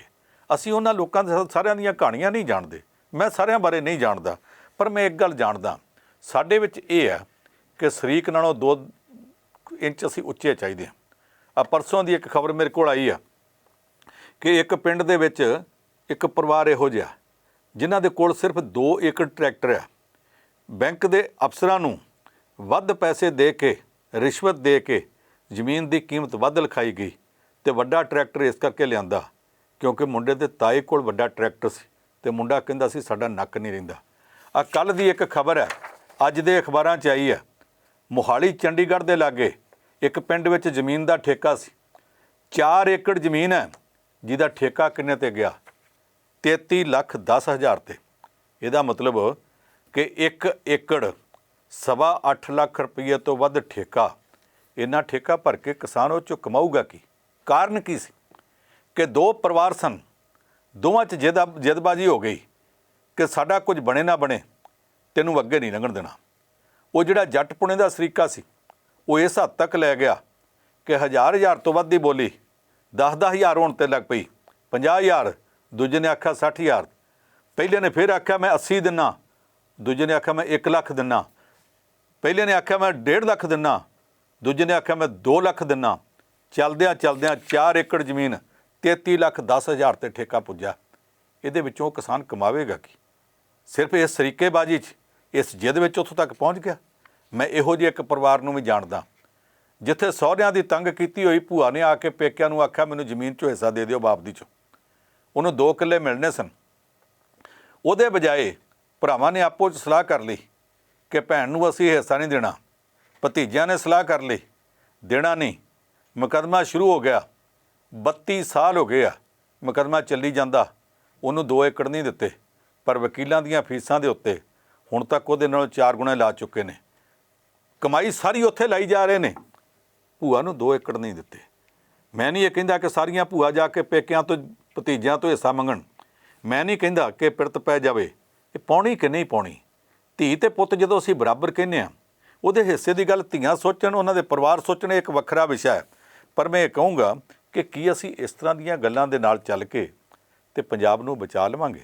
ਅਸੀਂ ਇਸ ਤਰ੍ਹਾਂ ਦੀਆਂ ਗੱਲਾਂ 'ਚ ਪੈ ਕੇ ਆਪਣਾ ਭਾਈਚਾਰਾ ਬਚਾ ਲਵਾਂਗੇ? ਮੈਂ ਕੱਲ੍ਹ ਸੁਣਦਾ ਪਿਆ ਸਾਂ, ਮੰਜ਼ਰ ਭੁਪਾਲੀ ਕਹਿੰਦੇ ਪਏ ਸੀ, ਹਰ ਇੱਕ ਰਿਸ਼ਤਾ ਬਜ਼ੁਰਗੋਂ ਕੀ ਨਿਸ਼ਾਨੀ ਹੋ ਗਿਆ, ਪੁਰਾਣਾ ਘਰ ਹਮਾਰਾ ਕਹਾਣੀ ਹੋ ਗਿਆ। ਜਿਹੜੀ ਸਾਡੀ ਪੁਰਾਣੀ ਰਿਵਾਇਤ ਸੀ, ਕਿ ਅਸੀਂ ਉਹ ਕਹਾਣੀਆਂ 'ਚ ਛੱਡ ਦੇਣੀ ਆ? ਸਾਡੇ ਕੋਲ ਜਿਹੜੇ ਕਿੱਸੇ ਕਹਾਣੀਆਂ ਉਸ ਵਕਤ ਦੇ ਹੁੰਦੇ ਸਨ। ਪਿੰਡ ਦੀ ਧੀ ਸਾਰੇ ਪਿੰਡ ਦੀ ਧੀ ਹੁੰਦੀ ਸੀ। ਪਿੰਡ ਵਿੱਚ 40-40, 50-50 ਘੋੜੀਆਂ ਆਉਂਦੀਆਂ ਸਨ। ਮੈਂ ਬਚਪਨ 'ਚ ਵੇਖਿਆ ਘੋੜੀਆਂ ਜਦੋਂ ਆਉਂਦੀਆਂ ਸਨ ਅਤੇ ਪਿੰਡ ਵਿੱਚ ਆਈਆਂ ਘੋੜੀਆਂ ਨੂੰ ਪਿੰਡ ਦੇ ਗੱਭਰੂ ਇੱਕ ਘੋੜੀ ਲੈ ਜਾਂਦੇ ਸਨ। ਘੋੜੀ 'ਤੇ ਆਇਆ ਬਰਾਤੀ ਕਦੇ ਪੁੱਛਦਾ ਨਹੀਂ ਸੀ ਹੁੰਦਾ ਬਈ ਸੱਜਣਾ ਦੱਸਦਾ ਜਾਂ ਤੇਰਾ ਨਾਂ ਕੀ ਆ, ਭਲਕੇ ਘੋੜੀ ਮੈਂ ਕਿੱਥੋਂ ਲੈਣੀ ਆ। ਉਹਨਾਂ ਨੂੰ ਪਤਾ ਹੁੰਦਾ ਸੀ ਘੋੜੀਆਂ ਕਿਤੇ ਨਹੀਂ ਜਾਂਦੀਆਂ। ਜਾ ਕੇ ਇੱਕ ਘੋੜੀ ਦੀ ਸੇਵਾ ਕਰਦੇ ਸਨ, ਉਹਨੂੰ ਦਾਣੇ ਚਾਰਦੇ ਸਨ, ਸੰਭਾਲਦੇ ਸਨ। ਅਗਲੇ ਦਿਨ ਬਰਾਤ ਜਦੋਂ ਤੁਰਨੀ ਹੁੰਦੀ ਸੀ ਤੇ ਘੋੜੀ ਨੂੰ ਸ਼ਿੰਗਾਰ ਕੇ ਲਿਆ ਕੇ ਉੱਥੇ ਖੜੀ ਕਰ ਦਿੰਦੇ ਸਨ ਤੇ ਬਰਾਤੀ ਆਪਣੇ ਆਪਣੀ ਘੋੜੀ ਪਛਾਣ ਲੈਂਦੇ ਸਨ। ਘੋੜੀਆਂ ਵੀ ਆਪਣੇ ਸਵਾਰ ਨੂੰ ਆਪੇ ਪਛਾਣ ਲੈਂਦੀਆਂ ਸਨ ਤੇ ਉਹ ਲੈ ਕੇ ਚਲੇ ਜਾਂਦੇ ਸਨ। ਕਈ ਵਾਰੀ ਇਸ ਤਰ੍ਹਾਂ ਵੀ ਹੁੰਦਾ ਸੀ, ਪਿੰਡ ਵਿੱਚ ਧੜੇਬਾਜ਼ੀ ਹੈ, ਸ਼ਰੀਕੇਬਾਜ਼ੀ ਹੈ, ਮੁਕੱਦਮੇਬਾਜ਼ੀ ਹੈ, ਕਚਹਿਰੀ 'ਚ ਤਰੀਕਾਂ ਪੈਂਦੀਆਂ। ਇੱਕ ਧਿਰ ਵਾਲਿਆਂ ਦੀ ਧੀ ਦਾ ਵਿਆਹ ਹੈ, ਦੂਸਰੀ ਧਿਰ ਵਾਲਿਆਂ ਦਾ ਮੁੰਡਾ ਬਰਾਤ ਦੀ ਘੋੜੀ ਲੈ ਗਿਆ। ਕਿਸੇ ਨੇ ਆਖਿਆ, ਓਏ ਤੂੰ ਬੜਾ ਚਾਂਭਲਿਆ ਫਿਰਦਾ ਘੋੜੀ ਲਿਆ ਕੇ, ਤੁਹਾਡਾ ਤੇ ਇਹਨਾਂ ਦੇ ਨਾਲ ਮੁਕੱਦਮਾ ਚੱਲਦਾ। ਉਹਨੇ ਆਖਿਆ, ਮੁਕੱਦਮਾ ਤੇ ਇਹਨਾਂ ਨਾਲ ਚੱਲਦਾ ਨਾ, ਪਿੰਡ ਦੀ ਧੀ ਸਾਰੇ ਪਿੰਡ ਦੀ ਹੁੰਦੀ ਆ, ਇਸ ਕਰਕੇ ਧੀ ਦਾ ਸਵਾਲ ਹੈ ਉਹ ਅਸੀਂ ਲਿਆਉਣਾ ਹੀ ਲਿਆਉਣਾ। ਉਹ ਮੌਕਾ ਹੁੰਦਾ ਸੀ ਜਦੋਂ ਸਾਰੇ ਪਿੰਡ 'ਚੋਂ ਇੱਕ ਇੱਕ ਗੜਵੀ ਦੁੱਧ ਦੀ ਲਿਆਂਦੀ ਜਾਂਦੀ ਸੀ ਤੇ ਜੇ ਕਿਸੇ ਦੇ ਘਰ ਜਾਣ ਲੱਗਿਆ ਕਿਤੇ ਗਲਤੀ ਨਾਲ ਗਲੀ 'ਚ ਦਰਵਾਜ਼ਾ ਰਹਿ ਜਾਂਦਾ ਸੀ, ਉਹ ਘਰ ਪਹੁੰਚਾ ਕੇ ਜਾਂਦੇ ਸਨ। ਜੇ ਕਿਸੇ ਦੀ ਮੱਝ ਉਸ ਵੇਲੇ ਨਹੀਂ ਸੀ ਮਿਲੀ ਹੁੰਦੀ ਤੇ ਉਹ ਇਹ ਯਾਦ ਰੱਖਦੇ ਸੀ ਕੋਈ ਇਹ ਨਾ ਆਖੇ ਬਹਾਨਾ ਮਾਰਿਆ, ਮਗਰੋਂ ਘਰ ਜਾ ਕੇ ਦੇਖ ਕੇ ਆਉਂਦੇ ਸਨ। ਹਰ ਇੱਕ ਘਰ 'ਚੋਂ ਇੱਕ ਇੱਕ ਬਿਸਤਰਾ ਤੇ ਇੱਕ ਇੱਕ ਮੰਜਾ ਲਿਆਂਦਾ ਜਾਂਦਾ ਸੀ। ਕਾਪੀ 'ਤੇ ਨਾਂ ਲਿਖੇ ਜਾਂਦੇ ਸੀ, ਉਹਨਾਂ ਦੇ ਉੱਤੇ ਨੰਬਰ ਲਿਖੇ ਜਾਂਦੇ ਸੀ। ਲੋਕੀ ਆ ਕੇ ਆਪੋ ਆਪਣਾ ਲੈ ਜਾਂਦੇ ਹੁੰਦੇ ਸਨ। ਇਸ ਤਰ੍ਹਾਂ ਕੀਤਾ ਜਾਂਦਾ ਸੀ। ਉਹ ਦਿਨ ਅਸੀਂ ਵੇਖੇ ਹੋਏ ਆ। ਕਿੱਧਰ ਗਏ ਦਿਹਾੜੇ, ਉਹ ਸਾਰੇ ਦਿਹਾੜੇ ਕਿੱਧਰ ਚਲੇ ਗਏ ਨੇ? ਅਸੀਂ ਉਹਨੂੰ ਸਾਰੇ ਕੁਝ ਨੂੰ ਭੁੱਲ ਕਿਉਂ ਗਏ ਹਾਂ? ਅਸੀਂ ਜਿਹੜੇ ਹਾਲਾਤ ਵਿੱਚੋਂ ਆਏ ਸਨ, ਜਿੱਥੋਂ ਸਾਡੇ ਬਾਪ ਦਾਦੇ ਨੇ ਕੱਢਿਆ ਸੀ, ਮੈਂ ਤੇ ਮੇਰੀ ਪੀੜ੍ਹੀ ਦੇ ਲੋਕਾਂ ਨੇ, ਅਸੀਂ ਬਹੁਤ ਗਰੀਬੀ ਹੰਢਾਈ ਹੈ। ਅਸੀਂ ਲੋਕ ਕੱਚੇ ਕੋਠਿਆਂ 'ਚ ਉੱਠੇ ਸਾਂ। ਮੇਰੇ ਕੋਲ ਕੁਝ ਮੇਰੇ ਦੋਸਤ ਇਹੋ ਜਿਹੇ ਨੇ ਜਿਹੜੇ ਗੱਲ ਕਰਦਿਆਂ ਕਹਿੰਦੇ ਸਾਡੇ ਬਾਪੂ ਜੀ ਦੇ ਕੋਲ ਚਿੱਟੀ ਘੋੜੀ ਹੁੰਦੀ ਸੀ। 2 ਬੰਦੇ ਘੋੜੀ ਨੂੰ ਨਵਾਉਣ ਵਾਸਤੇ, ਸਫਾਈ ਕਰਨ ਵਾਸਤੇ ਰੱਖੇ ਹੁੰਦੇ ਸੀ ਤੇ ਉਹ ਮੇਰੇ ਸਾਹਮਣੇ ਜਦੋਂ ਗੱਲ ਕਰਦੇ ਬਾਅਦ 'ਚ ਹੱਸ ਪੈਂਦੇ, ਕਿਸੇ ਨਾਲ ਗੱਲ ਨਾ ਕਰੀ, ਕਿਉਂਕਿ ਉਹਨਾਂ ਨੂੰ ਵੀ ਪਤਾ ਕਿ ਮੈਂ ਇਹ ਗੱਲ ਜਾਣਦਾ ਕਿ ਉਹਨਾਂ ਦੇ ਬਾਪੂ ਕੋਲ ਕੋਈ ਘੋੜੀ ਨਹੀਂ ਸੀ ਹੁੰਦੀ। ਉਹਨਾਂ ਦੇ ਘਰ ਵਿੱਚ ਬਲਦ ਹੁੰਦੇ ਸਨ, ਕਈਆਂ ਦੇ ਘਰ 'ਚ ਬਲਦ ਵੀ ਨਹੀਂ ਸੀ ਹੁੰਦੇ, ਝੋਟੇ ਹੁੰਦੇ ਸਨ, ਔਰ ਕਈਆਂ ਦੇ ਘਰ 'ਚ ਝੋਟਿਆਂ 'ਚੋਂ ਵੀ ਇੱਕ ਝੋਟਾ ਹੁੰਦਾ ਸੀ। ਉਦੋਂ ਫਿਰ ਵਿੜੀ ਕਰਕੇ ਗੁਜ਼ਾਰਾ ਕਰਨਾ ਪੈਂਦਾ ਸੀ। ਪਿੰਡ ਦੇ ਕਿਸੇ ਆਪਣੇ ਵਰਗੇ ਹੋਰ ਕਿਸਾਨ ਨਾਲ ਵਿੜੀ ਕੀਤੀ ਜਾਂਦੀ ਸੀ। ਉਹ ਸਾਂਝ ਇਹੋ ਜਿਹੀ ਹੁੰਦੀ ਸੀ ਕਿ ਇੱਕ ਦਿਨ ਤੇਰਾ ਝੋਟਾ ਮੈਂ ਲੈ ਜਾਊਂਗਾ ਤੇ ਆਪਣੇ ਖੇਤਾਂ 'ਚ ਵਾਹ ਕੇ ਆ ਜਾਊਂਗਾ, ਅਗਲੇ ਦਿਨ ਮੇਰਾ ਝੋਟਾ ਤੂੰ ਲੈ ਜੀ, ਇੱਕ ਤੇਰਾ ਤੇ ਇੱਕ ਮੇਰਾ ਰਲਾ ਕੇ ਤੂੰ ਆਪਣਾ ਖੇਤ ਵਾਹ ਲਈ। ਅਸੀਂ ਇਸ ਤਰ੍ਹਾਂ ਖੇਤ ਵਗਦੇ ਵੀ ਵੇਖੇ ਹੋਏ ਨੇ। ਉਹ ਸਾਰੇ ਖੇਤ ਵਗਦੇ ਸਨ, ਸਭ ਨਾਲੀਆਂ ਗਲੀਆਂ ਕੱਚੀਆਂ ਹੁੰਦੀਆਂ ਸਨ। ਹਰ ਪਿੰਡ ਦੇ ਬਾਹਰ ਛੱਪੜ ਹੁੰਦਾ ਸੀ, ਪਰ ਛੱਪੜ 'ਚ ਗੰਦ ਨਹੀਂ ਸੀ ਹੁੰਦਾ। ਹੁਣ ਤਾਂ ਛੱਪੜਾਂ ਨੂੰ ਛੱਡੋ, ਅਸੀਂ ਤਾਂ ਚੋਈਆਂ, ਵੇਈਆਂ, ਨਹਿਰਾਂ, ਆਹ ਦਰਿਆ ਜਿਹੜੇ ਉਹਨਾਂ ਦੇ ਵਿੱਚ ਵੀ ਗੰਦ ਪਾ ਦਿੱਤਾ। ਪਰ ਉਦੋਂ ਪਿੰਡਾਂ ਦੇ ਛੱਪੜ ਇਹੋ ਜਿਹੇ ਹੁੰਦੇ ਸਨ, ਨਿਤਰਿਆ ਪਾਣੀ ਹੁੰਦਾ ਸੀ। ਸ਼ਾਮ ਨੂੰ ਮੁੰਡੇ ਜਾ ਕੇ ਉੱਥੇ ਮੱਝਾਂ ਗਾਵਾਂ ਵੀ ਨਵਾ ਲੈਂਦੇ ਸਨ ਤੇ ਫਿਰ ਉਹਦੇ ਵਿੱਚ ਤਰਨ ਲੱਗ ਪੈਂਦੇ ਸਨ ਤੇ ਸ਼ਰਤਾਂ ਲੱਗਦੀਆਂ ਹੁੰਦੀਆਂ ਸਨ ਕਿ ਉਹ ਛੱਪੜ ਦੇ ਅਗਲੇ ਸਿਰ ਤੱਕ ਕੌਣ ਜਾਂਦਾ, ਤੇ ਨਾਲ ਜਿਹੜੇ ਤੁਰੇ ਜਾਂਦੇ ਸੀ ਉਹ ਖਿਆਲ ਰੱਖਦੇ ਸੀ ਕਿ ਜੇ ਕਿਸੇ ਦਾ ਦਮ ਟੁੱਟ ਜਾਵੇ ਤੇ ਉਹਨੂੰ ਰਾਹ 'ਚੋਂ ਫੜ ਕੇ ਬਚਾ ਕੇ ਕਿੱਦਾਂ ਕੱਢ ਕੇ ਲਿਆਉਣਾ। ਸਾਰਾ ਪਿੰਡ ਉੱਥੇ ਇਕੱਠਾ ਹੋ ਜਾਂਦਾ ਹੁੰਦਾ ਸੀ। ਜਿਹੜੀ ਸ਼ਾਮ ਨੂੰ ਪਿੰਡਾਂ ਦੇ ਵਿੱਚ ਚਿੱਕੜ ਵਾਲੇ ਖੇਤਾਂ 'ਚ ਕਬੱਡੀ ਹੁੰਦੀ ਸੀ, ਉਹ ਕਬੱਡੀ ਹੁਣ ਨਹੀਂ ਰਹਿ ਗਈ। ਹੁਣ ਉਹ ਕਬੱਡੀ ਖਤਮ ਹੁੰਦੀ ਜਾਂਦੀ ਆ। ਉਹ ਜਿਹੜੀਆਂ ਸੌਣ ਦੀਆਂ ਤੀਆਂ ਲੱਗਦੀਆਂ ਸਨ, ਕੁਝ ਪਿੰਡਾਂ 'ਚ ਤੀਆਂ, ਕੁਝ ਪਿੰਡਾਂ 'ਚ ਸਾਵੇਂ ਕਿਹਾ ਜਾਂਦਾ ਸੀ। ਉਹ ਤੀਆਂ ਹੁਣ ਪਿੰਡ ਦੀਆਂ ਸੱਥਾਂ ਵਿੱਚ ਲੱਗਦੀਆਂ ਨਹੀਂ, ਪਿੰਡ ਦੇ ਬਾਹਰ ਲੱਗਦੀਆਂ ਨਹੀਂ ਫਿਰਨੀਆਂ 'ਤੇ। ਜਿਹੜੀਆਂ ਪਿੱਪਲਾਂ 'ਤੇ ਬੋੜਾਂ 'ਤੇ ਪੀਂਘਾਂ ਪੈਂਦੀਆਂ ਸਨ, ਹੁਣ ਬੋੜਾਂ 'ਤੇ ਪੀਂਘਾਂ ਉਹ ਨਹੀਂ ਪੈਂਦੀਆਂ ਪਈਆਂ। ਹੁਣ ਉਹਦੀ ਥਾਂ ਦੇ ਉੱਤੇ ਸ਼ਾਮ ਨੂੰ ਪਿੰਡਾਂ ਦੇ ਘਰਾਂ ਵਿੱਚ ਵੀ ਟੀਵੀ ਚੱਲਦਾ, ਟੀਵੀ ਦੇ ਉੱਤੇ ਨਾਟਕ ਚੱਲਦੇ ਆ, ਸੀਰੀਅਲ ਚੱਲਦੇ ਆ। ਸਾਸ ਵੀ ਕਭੀ ਬਹੂ ਥੀ, ਆਪਾਂ ਉਹ ਵੇਖ ਲਿਆ ਕਰੀਏ। ਆਪਾਂ ਨੂੰ ਇਹ ਭੁੱਲ ਗਿਆ ਕਿ ਸਾਡੀ ਪੀੜ੍ਹੀ ਦੇ ਲੋਕ, ਅਸੀਂ ਜਦੋਂ ਬੱਚੇ ਸਾਂ, ਸਾਨੂੰ ਦਾਦਾ ਦਾਦੀ, ਨਾਨਾ ਨਾਨੀ ਇੱਕ ਇੱਕ ਮੰਜੀ 'ਤੇ 4-5 ਜਣਿਆਂ ਨੂੰ ਨਾਲ ਲਟਾ ਕੇ ਬਾਤਾਂ ਸੁਣਾਉਂਦੇ ਹੁੰਦੇ ਸਨ। ਇੱਕ ਸੀ ਚਿੜੀ, ਇੱਕ ਸੀ ਕਾਂ, ਇੱਕ ਸੀ ਕਾਂ, ਇੱਕ ਸੀ ਚਿੜੀ। ਉਹ ਮੁੜ ਕੇ ਉਹਨਾਂ ਨੇ ਬਾਤ ਪਾਉਣੀ, ਅਸੀਂ ਉਹਦਾ ਹੰਗਾਰਾ ਦੇਣਾ, ਔਰ ਹੰਗਾਰਾ ਦਿੰਦਿਆਂ ਅਖੀਰ 'ਤੇ ਜਾ ਕੇ ਉਹਨਾਂ ਨੇ ਗੱਲ ਕਰਨੀ, ਕਾਂ ਗਲੇਲਾ ਸੁੱਟੇ ਨਾ, ਚਿੜੀ ਵਿਚਾਰੀ ਕੀ ਕਰੇ, ਠੰਡਾ ਪਾਣੀ ਪੀ ਮਰੇ। ਫਿਰ ਸਾਡਾ ਦਿਲ ਕਰਨਾ, ਅਸੀਂ ਦਾਦੇ ਦਾਦੀ ਨੂੰ, ਨਾਨੇ ਨਾਨੀ ਨੂੰ ਆਖਣਾ ਹੁਣ ਅਸੀਂ ਬਾਤ ਸੁਣਾਈਏ, ਉਹਨਾਂ ਆਖਣਾ ਸੁਣਾ। ਅਸੀਂ ਉਹਨਾਂ ਤੋਂ 40 ਵਾਰ ਸੁਣੀ ਬਾਤ, ਉਹਨਾਂ ਨੂੰ ਸੁਣਾਉਣੀ, ਅਤੇ ਉਹਨਾਂ ਨੂੰ ਤਾਂ ਪਤਾ ਹੀ ਹੁੰਦਾ ਸੀ ਨਾ ਸਾਡੀ ਸੁਣਾਈ ਇਹਨੂੰ ਸੁਣਾ ਰਿਹਾ। ਉਹ ਫਿਰ ਵੀ ਸਾਡੀ ਗੱਲ ਦਾ ਹੁੰਗਾਰਾ ਭਰਦੇ ਸਨ, ਕਦੇ ਸਾਨੂੰ ਟੋਕਦੇ ਨਹੀਂ ਸਨ ਕਿ ਉਹ ਬਾਤ ਮੇਰੇ ਵਾਲੀ ਸੁਣਾ ਰਿਹਾ। ਉਹ ਹੁੰਗਾਰਾ ਕਿਉਂ ਭਰਦੇ ਸਨ? ਇਸ ਕਰਕੇ ਭਰਦੇ ਸਨ ਕਿ ਬੱਚਾ ਗੱਲਾਂ ਕਰਨੀਆਂ ਚਾਹੁੰਦਾ, ਬੱਚਾ ਗੱਲ ਕਹਿਣੀ ਚਾਹੁੰਦਾ, ਬੱਚਾ ਗੱਲ ਸੁਣਨੀ ਚਾਹੁੰਦਾ। ਇਹਦੇ ਵਿੱਚ ਇੱਕ ਭੁੱਖ ਹੈ ਗੱਲਾਂ ਕਰਨ ਦੀ। ਜੇ ਅਸੀਂ ਆਪਣੇ ਬੱਚੇ ਦੇ ਨਾਲ ਗੱਲਾਂ ਨਾ ਕੀਤੀਆਂ, ਇਹਦੀ ਇਹ ਭੁੱਖ ਇਹਨੂੰ ਕਿਸੇ ਹੋਰ ਥਾਂ 'ਤੇ ਲੈ ਜਾਏਗੀ। ਜਿਹੜੇ ਮਾਂ-ਬਾਪ ਦੇ ਬੱਚੇ ਆਪਣੇ ਮਾਂ-ਬਾਪ ਨਾਲ ਗੱਲਾਂ ਨਾ ਕਰ ਸਕਣਗੇ, ਮਾਂ-ਬਾਪ ਕਿਸੇ ਦੇ 'ਤੇ ਰੁੱਝੇ ਹੋ ਸਕਦੇ। ਕੁਛ ਮਾਂ-ਬਾਪ ਘਰਾਂ 'ਚ ਬੈਠੇ ਵੀ ਟੀਵੀ ਸਾਹਮਣੇ ਬੈਠੇ ਆ, ਉਹਨਾਂ ਕੋਲ ਗੱਲ ਕਰਨ ਦਾ ਵਕਤ ਨਹੀਂ। ਫਿਰ ਬੱਚਾ ਗੱਲਾਂ ਕਰਨ ਵਾਸਤੇ ਕਿਤੇ ਜਾਵੇਗਾ, ਜਿੱਥੇ ਜਾਵੇਗਾ ਉਹ ਚੰਗਾ ਬੰਦਾ ਵੀ ਹੋ ਸਕਦਾ, ਜਿੱਥੇ ਜਾਵੇਗਾ ਉਹ ਮਾੜਾ ਬੰਦਾ ਵੀ ਹੋ ਸਕਦਾ। ਜੋ ਬੰਦਾ ਮਾੜਾ ਹੋਇਆ, ਉਹਦੀ ਨੀਤ ਮਾੜੀ ਹੋਈ, ਉਹ ਤੁਹਾਡੇ ਬੱਚੇ ਨੂੰ ਆਖੇਗਾ ਵਾਹ ਪੁੱਤ ਤੂੰ ਤਾਂ ਸਿਆਣਾ ਹੀ ਬੜਾ, ਤੈਨੂੰ ਤਾਂ ਸੱਚੇ ਪਾਤਸ਼ਾਹ ਨੇ ਅਕਲ ਬਹੁਤ ਬਖਸ਼ੀ ਆ। ਇੱਕ ਦਿਨ ਆਖੇਗਾ, ਦੂਜੇ ਦਿਨ ਆਖੇਗਾ। ਜਦੋਂ ਉਹਨੇ 8 ਦਿਨ ਇਹੋ ਗੱਲ ਲਗਾਤਾਰ ਆਖੀ, ਤੁਹਾਡੇ ਬੱਚੇ ਦੇ ਮਨ 'ਚ 2 ਗੱਲਾਂ ਬਹਿ ਜਾਣੀਆਂ। ਪਹਿਲੀ ਇਹ ਕਿ ਸੱਚੇ ਪਾਤਸ਼ਾਹ ਨੇ ਮੈਨੂੰ ਅਕਲ ਬਹੁਤ ਬਖਸ਼ੀ ਹੈ। ਦੂਜੀ ਇਹ ਕਿ ਇਸ ਬੰਦੇ ਨੂੰ ਪਤਾ ਕਿ ਮੈਨੂੰ ਅਕਲ ਬਖਸ਼ੀ ਆ, ਮੇਰੇ ਮਾਂ-ਬਾਪ ਨੂੰ ਅੱਜ ਤੱਕ ਪਤਾ ਹੀ ਨਹੀਂ ਲੱਗਾ। ਫਿਰ ਉਹ ਤੀਜੀ ਗੱਲ ਕਹੇਗਾ, ਪੁੱਤ ਤੈਨੂੰ ਤਾਂ ਸੱਚੇ ਪਾਤਸ਼ਾਹ ਨੇ ਅਕਲ ਹੀ ਬੜੀ ਬਖਸ਼ੀ ਆ, ਪਰ ਇੱਕ ਗੱਲ ਮਾੜੀ ਹੋਈ, ਜੇ ਸੱਚੇ ਪਾਤਸ਼ਾਹ ਨੇ ਇੰਨੀ ਅਕਲ ਹੀ ਦੇਣੀ ਸੀ, ਘਰ ਵੀ ਕੋਈ ਚੱਜ ਦਾ ਘੱਲ ਦਿੰਦਾ। ਆ ਤੇਰੇ ਮਾਂ-ਬਾਪ ਤਾਂ ਬੇਵਕੂਫ ਹੈ। ਜਿਹੜੇ ਬੱਚੇ ਨੂੰ ਇਹ ਪਹਿਲਾਂ ਸਮਝਾਇਆ ਜਾ ਚੁੱਕਾ ਕਿ ਤੈਨੂੰ ਅਕਲ ਬੜੀ ਆ, ਜਿਹੜਾ ਬੱਚਾ ਇਹ ਮੰਨ ਚੁੱਕਾ ਕਿ ਬੰਦਾ ਸਿਆਣਾ ਬਹੁਤ ਆ, ਉਹਦੇ ਕਹਿਣ 'ਤੇ ਤੀਸਰੀ ਗੱਲ ਵੀ ਜ਼ਰੂਰ ਮੰਨੇਗਾ ਕਿ ਸਿਆਣਾ ਤੇ ਇਹ ਆ, ਮੈਂ ਇਹਦੇ ਘਰ ਹੀ ਜੰਮ ਪੈਂਦਾ, ਔਰ ਜਿਨ੍ਹਾਂ ਦੇ ਜੰਮ ਪਿਆ ਉਹ ਤਾਂ ਨਿਕੰਮੇ ਹੀ ਨੇ, ਮੇਰੇ ਮਾਂ-ਬਾਪ ਕਾਸੇ ਜੋਗੇ ਨਹੀਂ। ਤੁਹਾਡੀਆਂ ਪੀੜ੍ਹੀਆਂ ਖਰਾਬ ਕੀਤੀਆਂ ਜਾ ਰਹੀਆਂ ਨੇ। ਇਸ ਵੇਲੇ ਗਾਇਕੀ ਦੇ ਨਾਂ 'ਤੇ ਨਲਾਇਕੀ ਬਹੁਤ ਹੋ ਰਹੀ ਆ। ਇਸ ਵੇਲੇ ਸਮਾਜ ਦੇ ਵਿੱਚ ਬਹੁਤ ਕੁਝ ਇਹੋ ਜਿਹਾ ਫੈਲਾਇਆ ਜਾ ਰਿਹਾ। ਆਹ ਜਿਹੜਾ ਟੌਂ ਕਰਕੇ ਕੰਨਾਂ ਨੂੰ ਲਾਈ ਫਿਰਦੇ ਮੋਬਾਈਲ ਸੈੱਟ, ਇਸ ਮੋਬਾਈਲ ਸੈੱਟ ਨੇ ਬਹੁਤ ਪੁਆੜੇ ਪਾ ਦਿੱਤੇ ਆ। ਮੁੰਡੇ ਜਾਣਬੁੱਝ ਕੇ ਇਹੋ ਜਿਹੇ ਮੈਸੇਜ ਭੇਜਣ ਲੱਗ ਪਏ ਨੇ, ਜਿਹੜੇ ਮੈਸੇਜ ਸੁਣਨ ਤੋਂ ਬਾਅਦ, ਵੇਖਣ ਤੋਂ ਬਾਅਦ, ਪੜ੍ਹਨ ਤੋਂ ਬਾਅਦ ਧੀਆਂ ਡਰਦੀਆਂ ਮਾਂ-ਬਾਪ ਨੂੰ ਦੱਸਦੀਆਂ ਨਹੀਂ ਕਿ ਜੇ ਦੱਸਿਆ ਤਾਂ ਭਲਕੇ ਮੇਰਾ ਮੋਬਾਈਲ ਖੋਲਣਗੇ। ਉਹ ਦੱਸਦੀਆਂ ਨਹੀਂ, ਇਸ ਕਰਕੇ ਧੀਆਂ ਤੇ ਮਾਂ-ਬਾਪ ਦੇ ਵਿੱਚ ਪਾੜਾ ਪੈਂਦਾ। ਉਹ ਪਾੜਾ ਜਿਹੜਾ ਹੌਲੀ-ਹੌਲੀ ਤੁਹਾਨੂੰ ਉੱਥੇ ਲੈ ਜਾਂਦਾ ਜਿੱਥੇ ਇੱਕ ਦਿਨ ਰੋਣਾ ਪੱਲੇ ਪੈ ਜਾਂਦਾ। ਤੁਹਾਡਾ ਸਮੁੱਚਾ ਪੰਜਾਬ ਇਸ ਵੇਲੇ ਇੱਕ ਸੰਕਟ 'ਚੋਂ ਗੁਜ਼ਰਦਾ ਪਿਆ।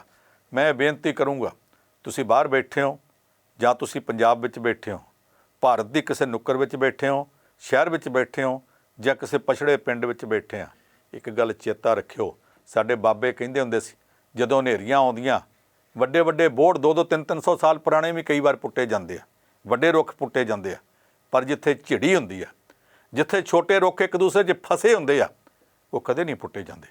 ਜੇ ਤੁਸੀਂ ਇਸ ਸੰਕਟ ਦੇ ਸਮੇਂ 'ਚ, ਜਿੱਥੇ ਤੁਹਾਡੇ ਸਾਹਮਣੇ ਪਾਣੀ ਦਾ ਸੰਕਟ ਹੈ, ਤੁਹਾਡੇ ਸਾਹਮਣੇ ਪੜ੍ਹਾਈ ਦਾ ਸੰਕਟ ਹੈ, ਤੁਹਾਡੇ ਸਾਹਮਣੇ ਨੌਕਰੀਆਂ ਦਾ ਸੰਕਟ ਹੈ, ਤੁਹਾਡੇ ਸਾਹਮਣੇ ਖੇਤੀ ਦਾ ਸੰਕਟ ਹੈ, ਤੁਹਾਡੇ ਸਾਹਮਣੇ ਜ਼ਿੰਦਾ ਰਹਿਣ ਦਾ ਸੰਕਟ ਹੈ, ਤੁਹਾਡੇ ਸਾਹਮਣੇ ਪੀੜ੍ਹੀਆਂ ਬਚਾਉਣ ਦਾ ਸੰਕਟ ਹੈ, ਇਹ ਸੰਕਟ ਦੇ ਮੌਕੇ ਦੇ ਉੱਤੇ ਇੱਕੋ ਇੱਕ ਤਰੀਕਾ ਰਹਿ ਗਿਆ ਤੁਹਾਡੇ ਕੋਲ।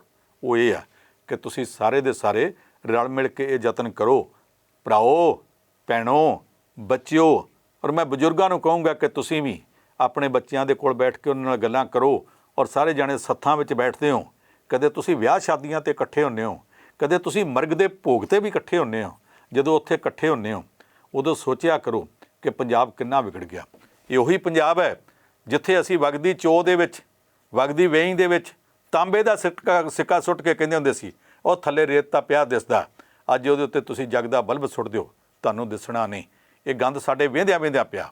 ਇਹ ਗੰਦ ਜਦੋਂ ਪਿਆ, ਇਹਦੇ ਨਾਲ ਇਹ ਗੰਦ ਪਿਆ ਕਿ ਅਸੀਂ ਟੀਕੇ ਵਾਲੀਆਂ ਦਵਾਈਆਂ ਵਾਲੀਆਂ ਸਬਜ਼ੀਆਂ ਬਣਾਉਣ ਲੱਗ ਪਏ। ਅਸੀਂ ਗੰਦ ਇਹ ਬਹੁਤ ਕਿਸਮ ਦਾ ਪੈਂਦਾ ਵੇਖਿਆ। ਜਦੋਂ ਇਹ ਗੰਦ ਪਿਆ, ਉਸ ਵਕਤ ਇਹਨਾਂ ਪਿਛਲੇ 35-40 ਸਾਲਾਂ 'ਚ ਬਹੁਤ ਕੁਝ ਜਦੋਂ ਹੋਇਆ, ਮੇਰੀ ਪੀੜ੍ਹੀ ਦੇ ਲੋਕ ਇੱਥੇ ਸਨ। ਅਸੀਂ ਰੋਕ ਨਹੀਂ ਸਕੇ, ਅਸੀਂ ਉਸ ਵਕਤ ਸੋਚ ਨਹੀਂ ਸਕੇ। ਜੇ ਅਸੀਂ ਅੱਜ ਦੂਸਰਿਆਂ ਸਾਰਿਆਂ ਦੇ ਨੁਕਸ ਕੱਢੀ ਜਾਵਾਂਗੇ, ਕੀ ਲੱਭ ਜਾਏਗਾ ਉਹਦੇ 'ਚ? ਉਹਦਾ ਇਲਾਜ ਇੱਕੋ ਹੀ ਆ ਕਿ ਅਸੀਂ ਕਿਸੇ ਨਾ ਕਿਸੇ ਵਕਤ ਇਹ ਸੋਚੀਏ ਕਿ ਗਲਤੀ ਸਾਡੇ ਤੋਂ ਹੋਈ ਆ। ਅਸੀਂ ਅਗਲੀ ਪੀੜ੍ਹੀ ਨੂੰ ਦੱਸੀਏ ਕਿ ਬੰਦਾ ਹਮੇਸ਼ਾ ਪ੍ਰਾਪਤੀਆਂ ਤੋਂ ਨਹੀਂ ਸਿੱਖਦਾ, ਬੰਦਾ ਗਲਤੀਆਂ ਤੋਂ ਵੀ ਸਿੱਖਦਾ। ਬੇਟਾ ਅਸੀਂ ਗਲਤੀਆਂ ਬਹੁਤ ਕੀਤੀਆਂ, ਇਹਨਾਂ ਗਲਤੀਆਂ ਤੋਂ ਜੋ ਅਸੀਂ ਕੀਤੀਆਂ ਭੁਗਤਿਆ, ਅਸੀਂ ਤੁਹਾਨੂੰ ਆਖਾਂਗੇ ਬੇਟਾ ਇਹਨਾਂ ਗਲਤੀਆਂ ਤੋਂ ਬਚ ਕੇ ਰਹੋ। ਉਹਨਾਂ ਬੱਚਿਆਂ ਨੂੰ ਇੱਕ ਗੱਲ ਸਿਖਾਓ, ਸਮਾਜ ਵਿੱਚ ਗੰਦ ਬਹੁਤ ਪੈ ਗਿਆ, ਆਓ ਰਲ ਮਿਲ ਕੇ ਸਾਫ਼ ਕਰ ਸਕੀਏ। ਜੇ ਸਾਫ਼ ਨਹੀਂ ਕਰ ਸਕਦੇ ਤੇ ਆਓ ਆਪੋ ਆਪਣੀ ਜ਼ਮੀਰ ਨਾਲ ਵਾਅਦਾ ਕਰੀਏ ਕਿ ਜੇ ਗੰਦ ਸਾਫ਼ ਕਰਨ ਜੋਗੇ ਨਹੀਂ ਤੇ ਅੱਜ ਤੋਂ ਬਾਅਦ ਸਾਡੇ 'ਚੋਂ ਕਿਸੇ ਦਾ ਨਾਂ ਗੰਦ ਪਾਉਣ ਵਾਲਿਆਂ 'ਚ ਨਹੀਂ ਆਉਣਾ ਚਾਹੀਦਾ। ਤੁਹਾਡਾ ਸਾਰਿਆਂ ਦਾ ਬਹੁਤ ਬਹੁਤ ਧੰਨਵਾਦ।